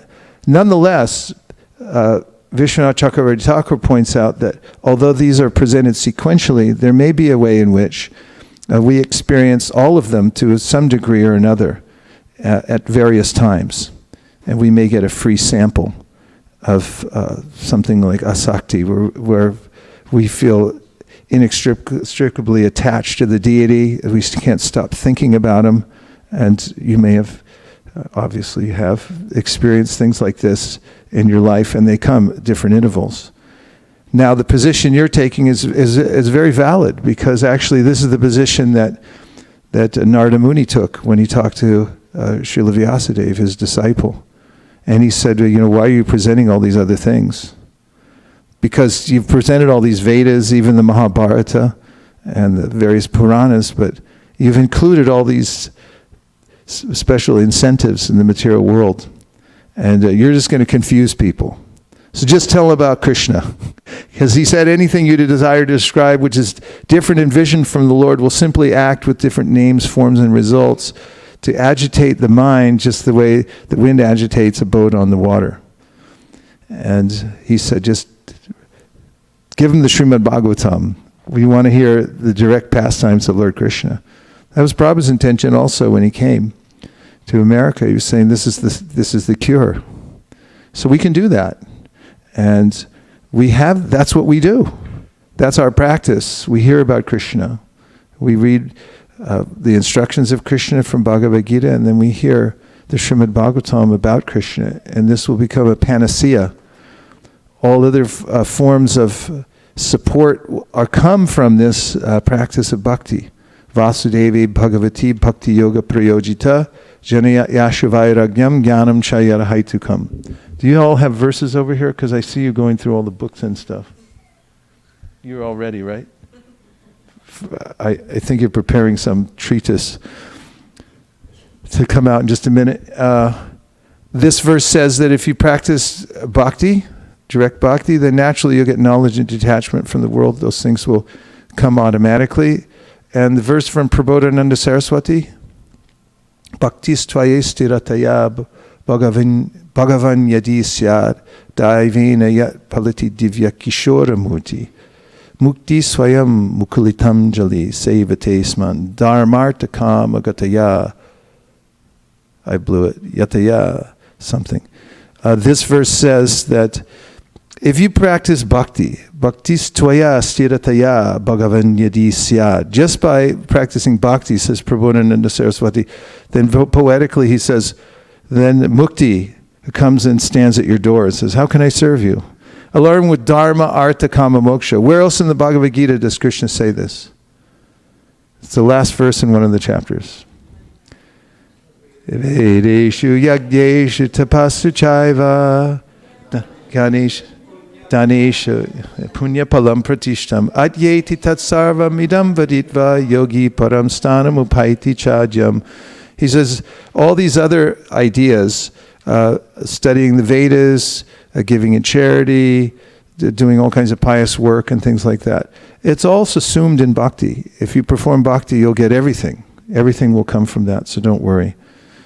Did I answer your question, or are we still around the periphery? Yes? Just one more quick follow-up question, Prabhu. So, even in Bhagavatam, for some of the chapters, like if you say Gajendra Moksha, that you won't get bad dreams, and if you say Prithu Maharaj's thing, then you will win the battle. So, why is that still in Bhagavatam? Because he said that to glorify Supreme Personality. Well, I don't mind those, actually. When we were reading the Prithu Maharaj chapter last year at Govardhan, or not last year, the year before last, we read the 4th canto. And those are coming out like waves of nectar. And we go, okay, I'll take it. I don't mind defeating my enemies at all. But Vishwanath Chakravarti Thakur says that the Srimad Bhagavatam is just like the incarnation of Mohini Murti. He says this in his commentary near the end, in the 12th canto, that Mohini Murti, she presented herself in such a way as everyone could take from her what they thought they wanted. Like the demons, they saw her and they saw this beautiful woman, they desired to possess her, and she tricked them. And said, okay, I like you too. And they were like, whoa, she likes us. And then she said, you give me the pot of nectar, and whatever I do, you don't mind. Because I can do anything and you just don't mind. And they're like, and then she gave it to the demigods. Said, you drink up, you take it, and forget these other losers. And that's what they did. They drank it. And then he says, so Bhagavatam is like Mohini Murti. For the demons, those who have ill motivation, they can't get inside and actually see what the purpose of the Bhagavatam is. They get cheated. And so there's plenty there to cheat those who are ill motivated. Even you can read Rasa Lila. And in Rasa Lila, you read what does Krishna say to the gopis? Well, just meditate on me. I'm all pervading. And the Mayavadis and the impersonalists are going, yeah, we knew it. The Bhagavatam's all about impersonalism and Brahmavadiism and so forth. So it's an inside thing. You have to be with a devotee, a pure devotee, to actually understand this and go to the core of it. And that is the secret that Krishna teaches in the Bhagavad Gita and in the Bhagavatam. Okay, and after Sakeshwari, we have more on the internet. I have a question, Prabhu. So I was just thinking that earlier we were discussing that everything that comes from is actually coming from Krishna. So then how do we think about things that are not the right things, like enviousness or jealousy and things like that? How do we portray it as far as the spiritual world is concerned? I think you're asking is, how is it that we make such a misconception even though everything's Krishna? No, my question is like, whatever we have in this material world, isn't it right that it has to be there in the spiritual world? But we do hear that there is no enviousness in spiritual world. Then why is that existing here? Because that is the root cause of us going away from Krishna. So, even after doing so much of devotional... It's there in the spiritual world. It just doesn't have the inebriating factor, as Prabhupada uses the word, but it means it's not contaminated. Here in the material world, it gets perverted in such a way that it causes us trouble. That's called hlada tapatraya, says Vishwanath Chakravarti Thakur. The internal potency of Krishna is known as hladini samvit and... What is it? Samvit, Sandini, and Samvit. Samvit and Hladini. So these three potencies get translated into the material world in the form of the three modes of material nature. And they, instead of bringing us to a higher position of understanding, to sustaining our spiritual existence and giving us bliss, they actually drag us in different ways into illusion. So our perception gets skewed because of our association with the three modes of material nature. And the jealousy, there's so much jealousy there in the spiritual world, but it's pure.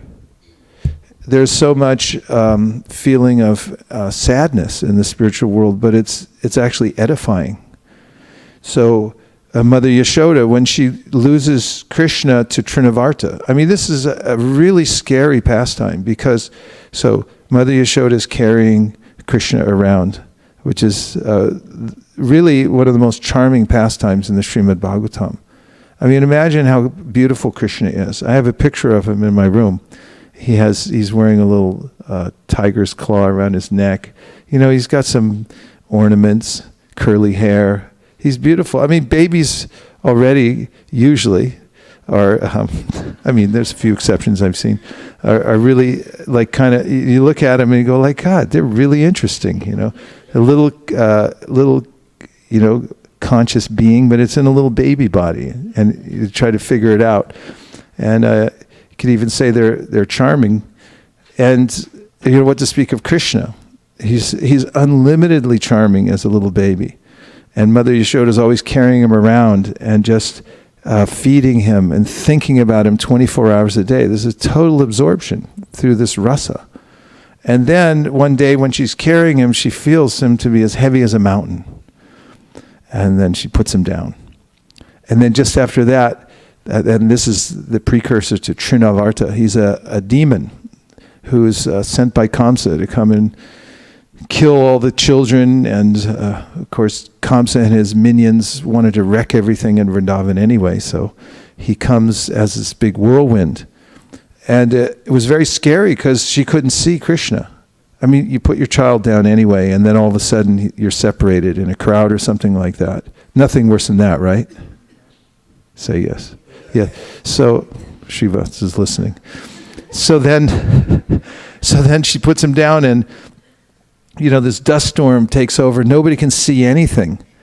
And then next thing they know, after complete anxiety of being separated from their cows, and the village is gone, and Krishna's gone, and she looks up, and there's Krishna riding on this demon. And he starts assuming the weight of a mountain, and he grabs onto the neck of Trinavarta, who's trying to get free from him, but he can't. And he's starting to think, well, this is a pretty wonderful little kid here. And then he comes smashing to the ground, and Krishna's on top of him, and then he appears, and there it is. Krishna's saved, and everything goes on. So, aren't these pastimes only in the Bhauma Leela, Prabhu? In the Goloka Vrindavan, there is no demon, right? Yeah, they're aware of demons. They may not be there in the way that they're there in Gokula Vrindavan, but the sentiment and feeling is there. Like you'll find in the Brihat Bhagavatamrita when Gopakumar goes back to Godhead and he meets Krishna after so long being separated. And Krishna comes, he runs ahead as Krishna's coming out of the forest when they meet, and he sees his old friend Sarup, and he comes running and embraces him. And then Krishna faints, because Krishna's, as Prabhupada writes in 1.2.17, Srinvatam Swakata Krishna, he desires us to go back to Godhead more than we can desire ourselves. So Krishna is the one that's in ecstasy, seeing his devotees come back. That's how happy Krishna is when we do devotional service. What to speak if we surrender and come back to him. And when he faints upon embracing his devotee, and then all the other devotees are behind him and come running up, but they're in anxiety because they're thinking Kamsa must have sent another message. Is this from Kamsa? This person, has this person done something to Krishna? So you can see the mentality's there. This creates the rasa because there's always some kind of tension that something's going to happen. And you'll notice that the pastimes happen again and again. They're always happening. And they go over and over and over again, and sometimes in different varieties. You'll find sometimes that Krishna, when he chastises Kaliya, he actually gets on him and bridles him up like a horse and rides him around. And unlimited different ways in which he interacts with the various demons.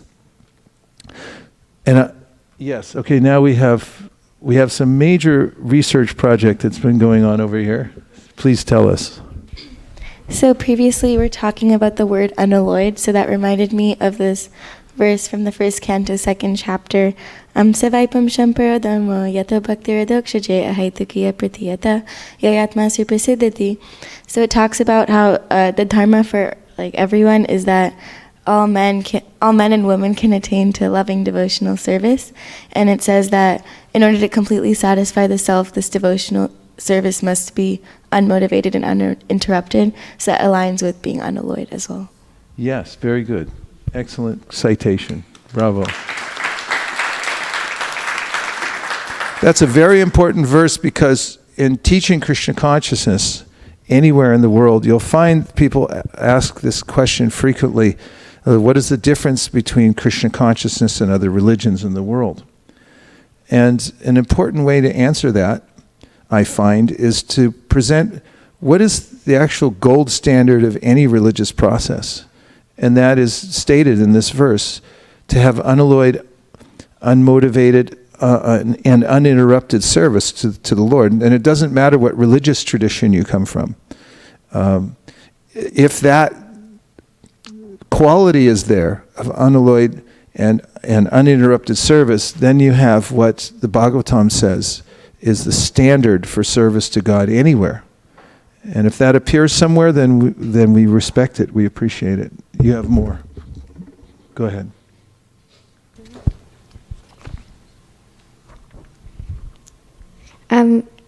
Earlier we were talking about how Sri Chaitanya Mahaprabhu is Radharani and Krishna, well, Krishna himself. So for that verse, in Chaitanya Charitamrita Adi Leela, it says, the loving affairs of Sri Radha and Krishna are transcendental manifestations of the Lord's internal pleasure-giving potency.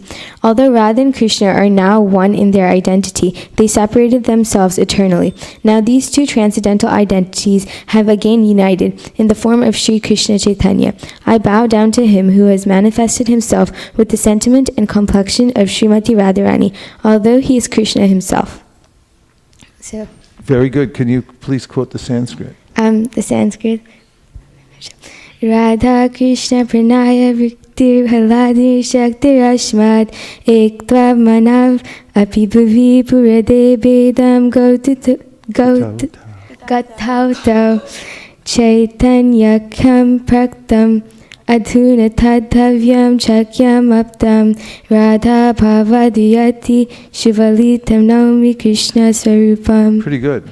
Pretty good. Very well done. Hare Krishna. Are you all studying those? Did Balaram print them out? And you're all studying those verses? Okay. It's important to memorize these first, I think, just 21 verses altogether. The first 21 verses of the Sri Chaitanya Charitamrita.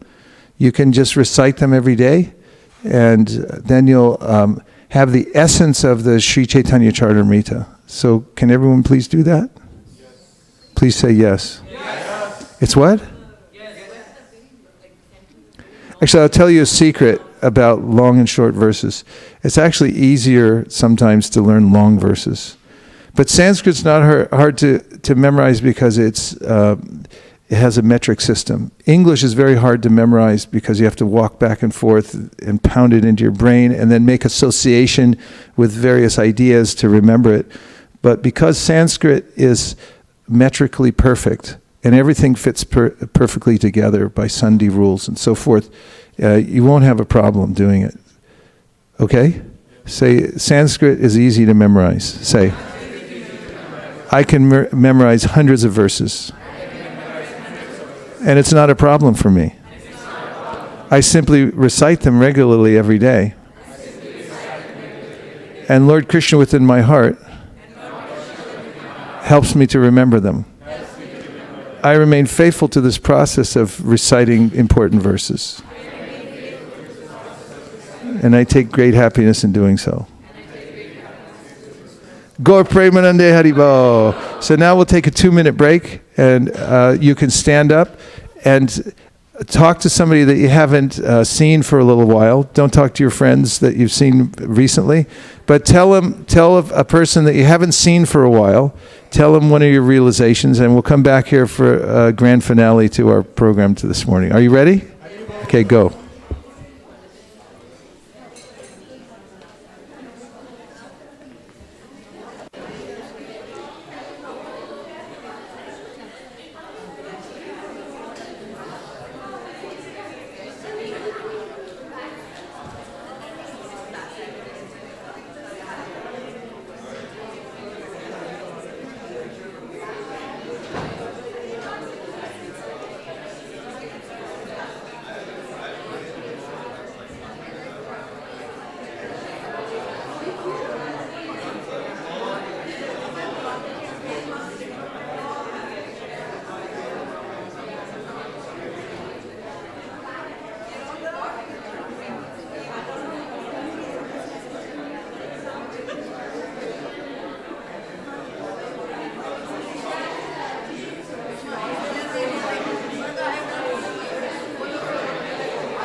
Did you find any good realizations from the devotees?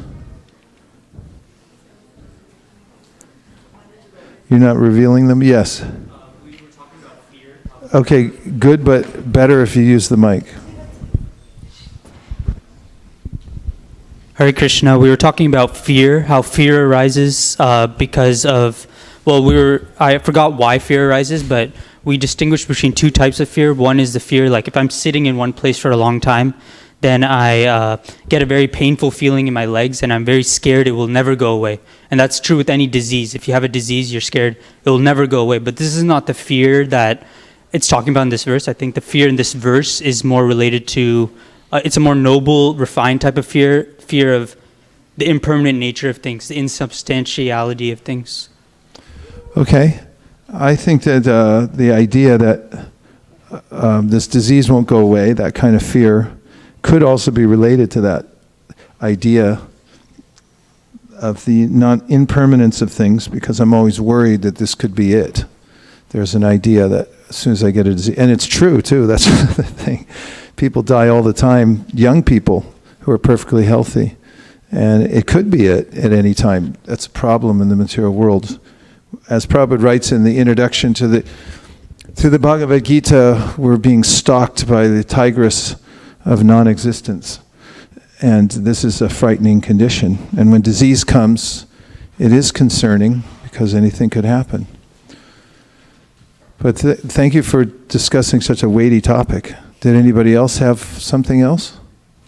Yes? Guru Maharaj, when you were talking about how Mohini Murti arrives and the demons just surrender to Mohini Murti in a certain sense.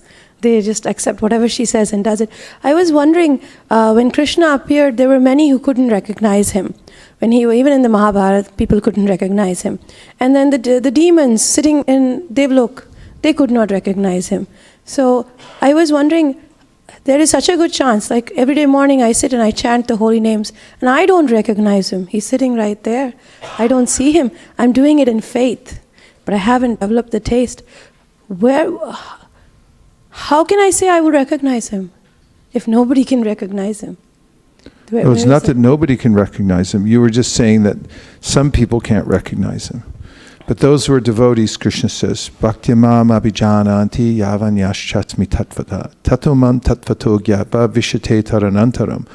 Those who have bhakti, which you get from devotees, this is a very precious asset. When you get from pure devotees, the idea of pure devotion, it's a seed that gets planted in your heart. And you begin to develop shraddha, which means that by practicing bhakti, I'll get everything. Then Krishna says, yes, that's true. Bhaktyamam abhijanati yavan yaschasmi tatvata tato mam tatvato gyapa.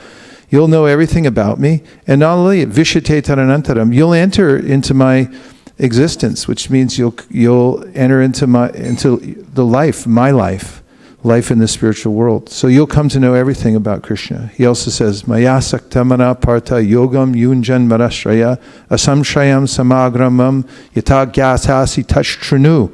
If you just hear about me, Arjuna, with attention, then you'll come to know everything. Material world, spiritual world. And so everything's possible by the process of hearing and chanting. So we are basically begging for his mercy to know him. Yeah. Because even Arjuna gets to see him only after he provides the vision. Jagannatha Swami Nayana Patagami Bhavatu Me. Please show yourself to me. We can pray all the time. And Krishna does show himself. And even in the beginning of the Bhagavatam, we find that Shukadeva Goswami is revealing to Parikshit Maharaj, look, how could you miss it? There's the mountains. What is that? That's the universal form of the Lord, the bones. There's the trees. And in this way, you start to develop the connection. Everything's Krishna. Even though it's an imaginary form, it's still part of the body of the Lord because everything's part of Him. And when you start to develop this personal vision that everything's part of Krishna, and even the events that happen in my life, these are being directed by Krishna's mercy for me, then you get tate nukampam susamikshamano, etc. So the life of devotional service is real. It actually means to be intimately connected with Krishna. What to speak of the deity? we're on a fast track. We're following the Vaidhi given to us from Bhagavatam and from the 6 Goswamis of Vrindavan. And very, very quickly from following such Vaidhi that supports the Ajata Ruchi Raganuga Sadhana Bhakti, very quickly devotees in ISKCON will develop their spontaneous taste for serving Krishna. Like for serving Radha Krishna, we serve Radha Krishna as Lakshmi Narayan because it's under rules and regulations. Radha and Krishna are not worshipped by regulated processes because it's spontaneous love. You're in love with them, so you, at any time, day or night, in the spiritual world, you're bringing Krishna something or thinking how to serve him in a certain way. Here, we're regulated. But by doing that, that kind of Vaidhi supports the Raganuga that we're practicing so that we don't fall out of it. And then gradually we awaken our taste and we come to know Krishna directly. Shraddha. Question. So Maharaj, this was a question somebody asked me just yesterday, and that was that when we do devotional deity worship at home, what should be our mood? At home, the mood should be that Krishna owns this place. And all the food in here belongs to him. All the boga, that's his boga. These are his cars. Whatever money I have in the bank account, that belongs to him. And this is called the what spirit? What's that spirit called, according to the Sri Upanishad? Say it in the mic. Yes, it's called the Ishavasya spirit. And the verse related to it, say out loud.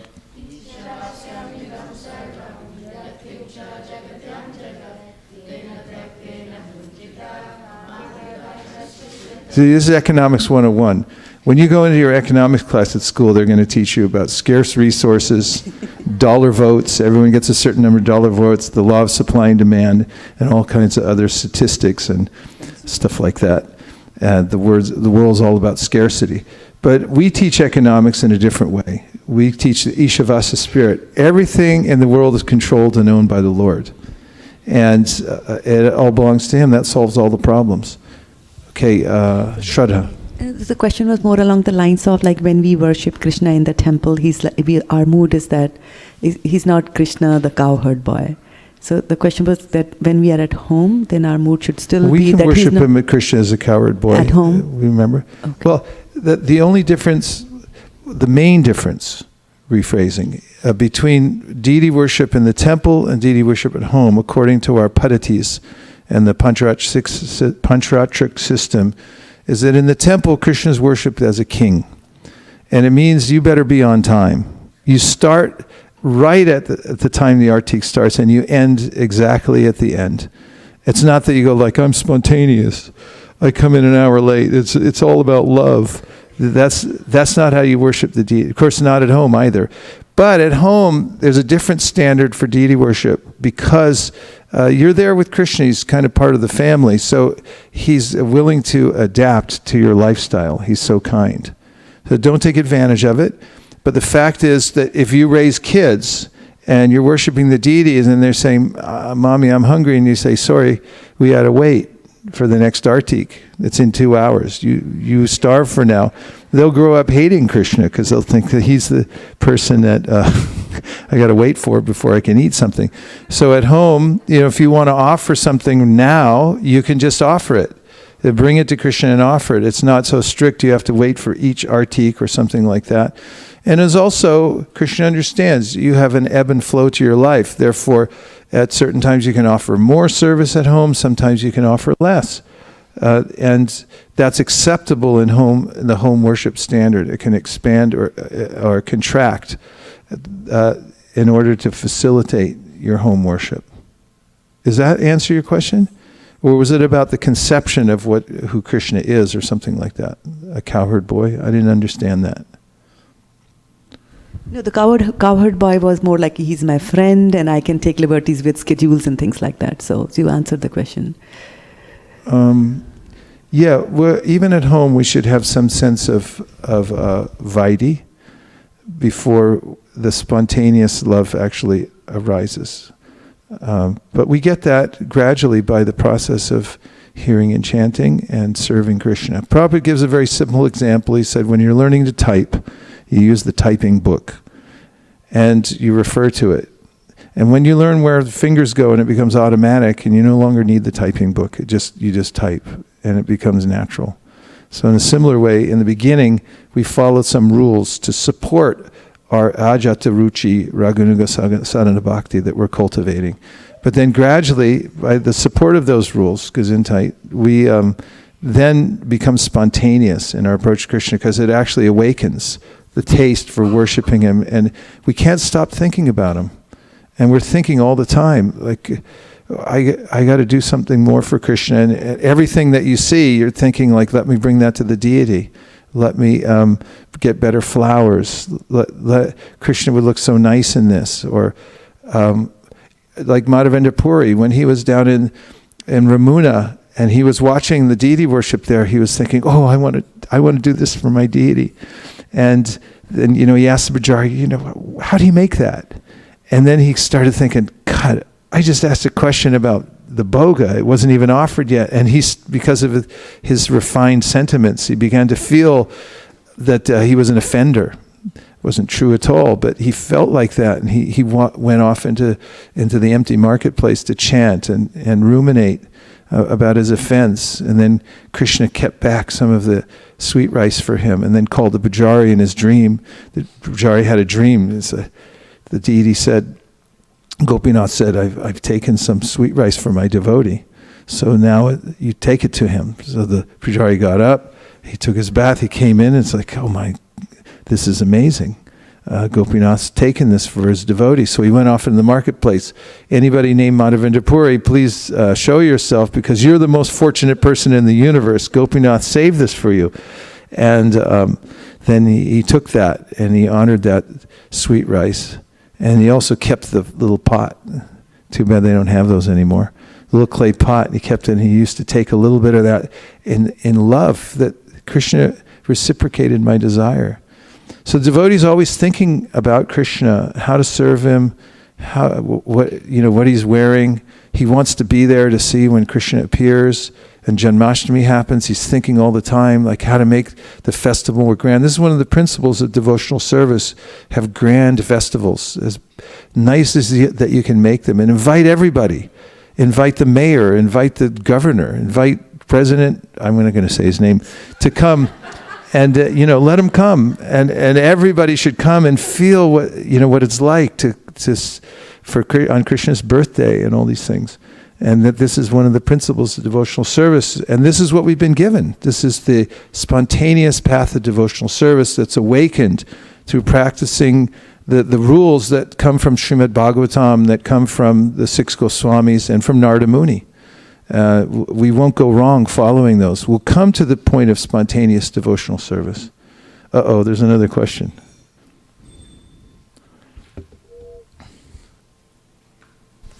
Hare Krishna Maharaj, thank you for wonderful class. I have a question. You said restrain our senses. We restrain our senses, but mind is attached. But when we find something higher, the attachment will lose. But so should we restrain our senses or just go with our devotional service and ultimately? Well, the main thing we advocate is to remember Krishna. This is the first principle. And, we're not going out on Harinam last night. We didn't sit down and sing about the 4 regulative principles. Nor did anybody who came into the japa tent sat down and say, listen, there's 4 regulative principles. They would have fled as quickly as possible. What we teach is spontaneous love for Krishna, which is chanting Hare Krishna. You just sing about God and remember Him. And from that, you'll naturally develop a taste for following the principles. That's how Prabhupada started the Krishna consciousness movement. He didn't tell anybody until after they got initiated what the rules were. First, remember Krishna, but he sensed that they were already attached to remembering Krishna. So first thing is to remember Krishna, and then it becomes natural. Yes, we should follow regulative principles. Krishna says, Ragadvesha vimuktaistu vishayan indriyaishcharan. Atma prasadam arigachati. If you follow this regulation for me, then you'll get my mercy. Prabhupada says in a lecture, he said, so Krishna will look at your life. This person has chanted Hare Krishna every day, 16 rounds, for me. This person has tried so hard to follow the 4 regulative principles for me. This person has dedicated his or her life in my service. Back home, back to Godhead. He notices, that we're trying. Yeah, go ahead. That's the thing.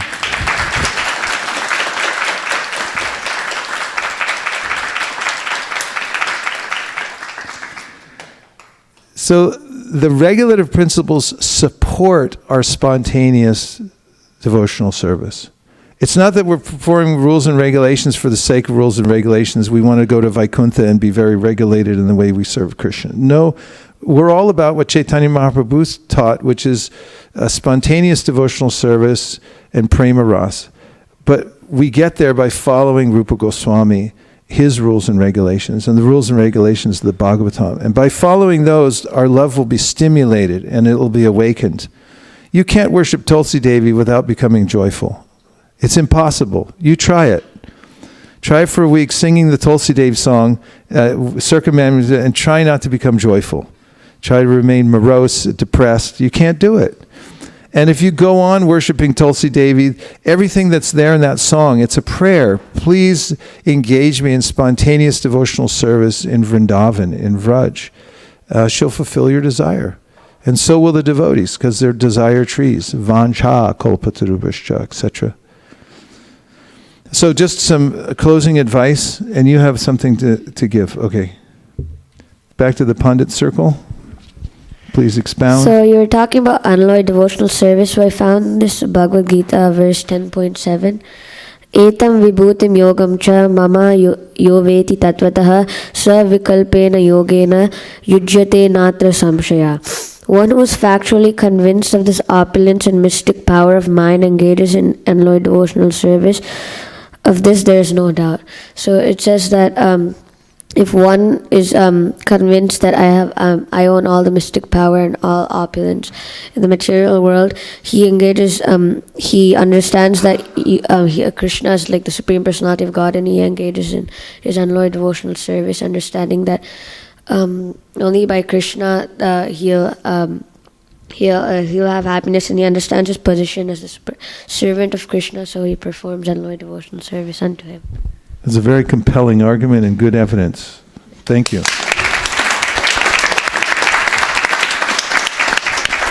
What I took from that is that if we're acquainted with who Krishna actually is, why would we look elsewhere? If somebody understands my mystic opulence, the extent of my mercy, which is unlimited, my friendship, as Prabhupada says oftentimes, Krishna is very friendly. He says he's so friendly to the living entity. Goes with us everywhere. Why would you go anywhere else? And this is a good question to ask one's mind, because as soon as I sit down for japa, the mind says, let's go to Kmart. It's like, why go to Kmart? I hate Kmart. But he says, like, anywhere but here. But actually, when we understand, when we're convinced of the beauty and opulence of Krishna, when the mind understands that all beauty is there within the holy name, all of Krishna's fascinating pastimes are there, the charm of Krishna is there within the holy name, why would I go shopping somewhere else? Why would I go to Kmart? Just plastic stuff, and it's extremely annoying. Not just annoying, nothing against Kmart, but I can't do it anymore. Okay, so I just want to read in the last couple minutes some advice from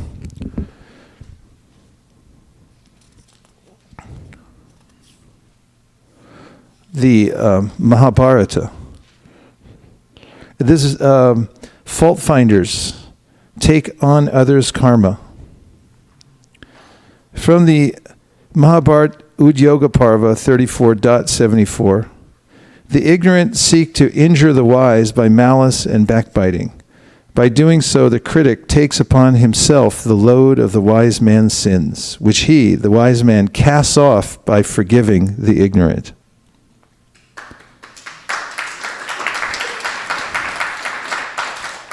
Dattatreya to the Sadyas in the Mahabharata Udyoga Parva 36.5. One who remains tolerant, not becoming angry, certainly attains the abuser's pious credits. Indeed, his own sins are transferred to that wrathful person. And then Bhishma to Yudhishthira, whoever indulges in praising or criticizing the qualities and behaviors of others will quickly become deviated from his own best interest by his entanglement illusory duties.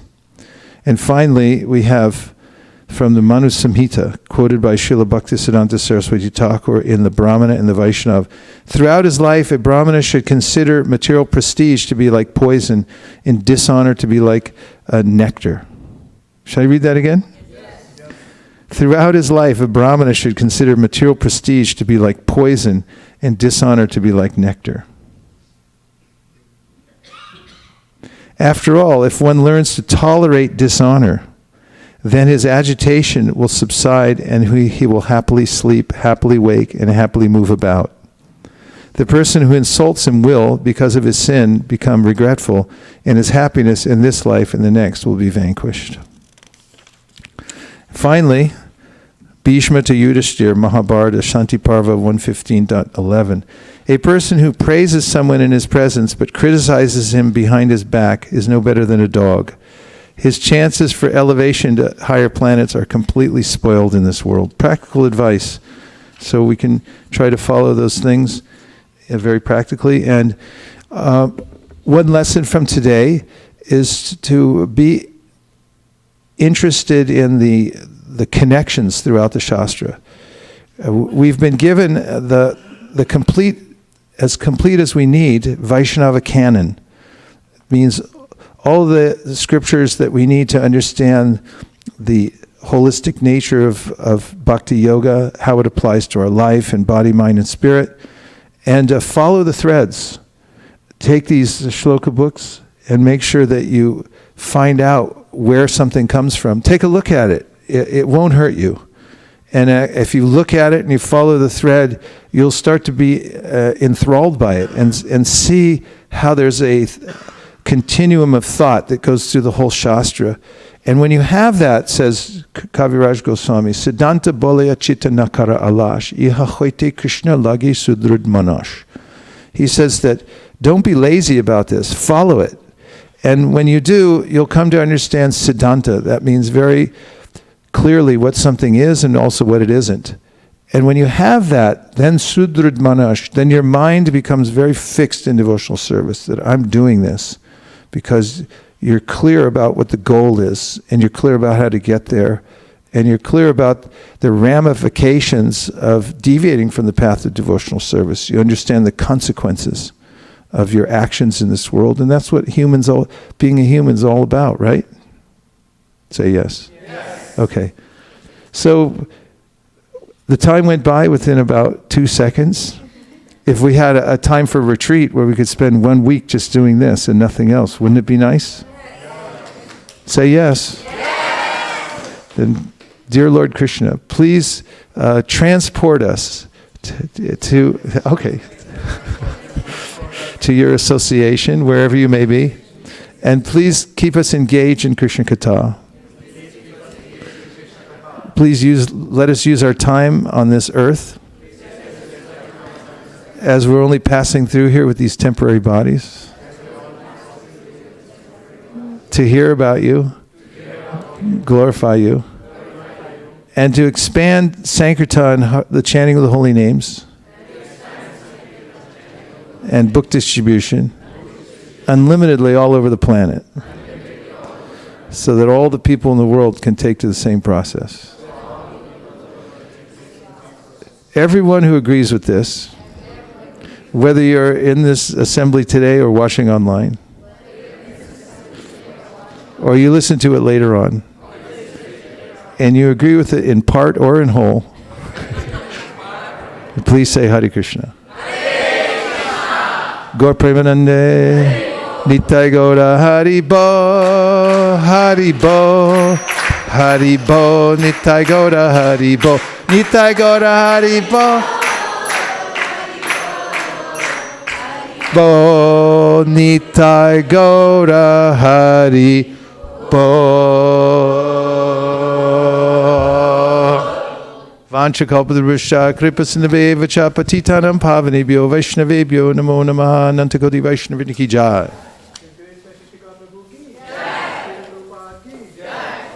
Gaur Bhaktivinoda ki jai.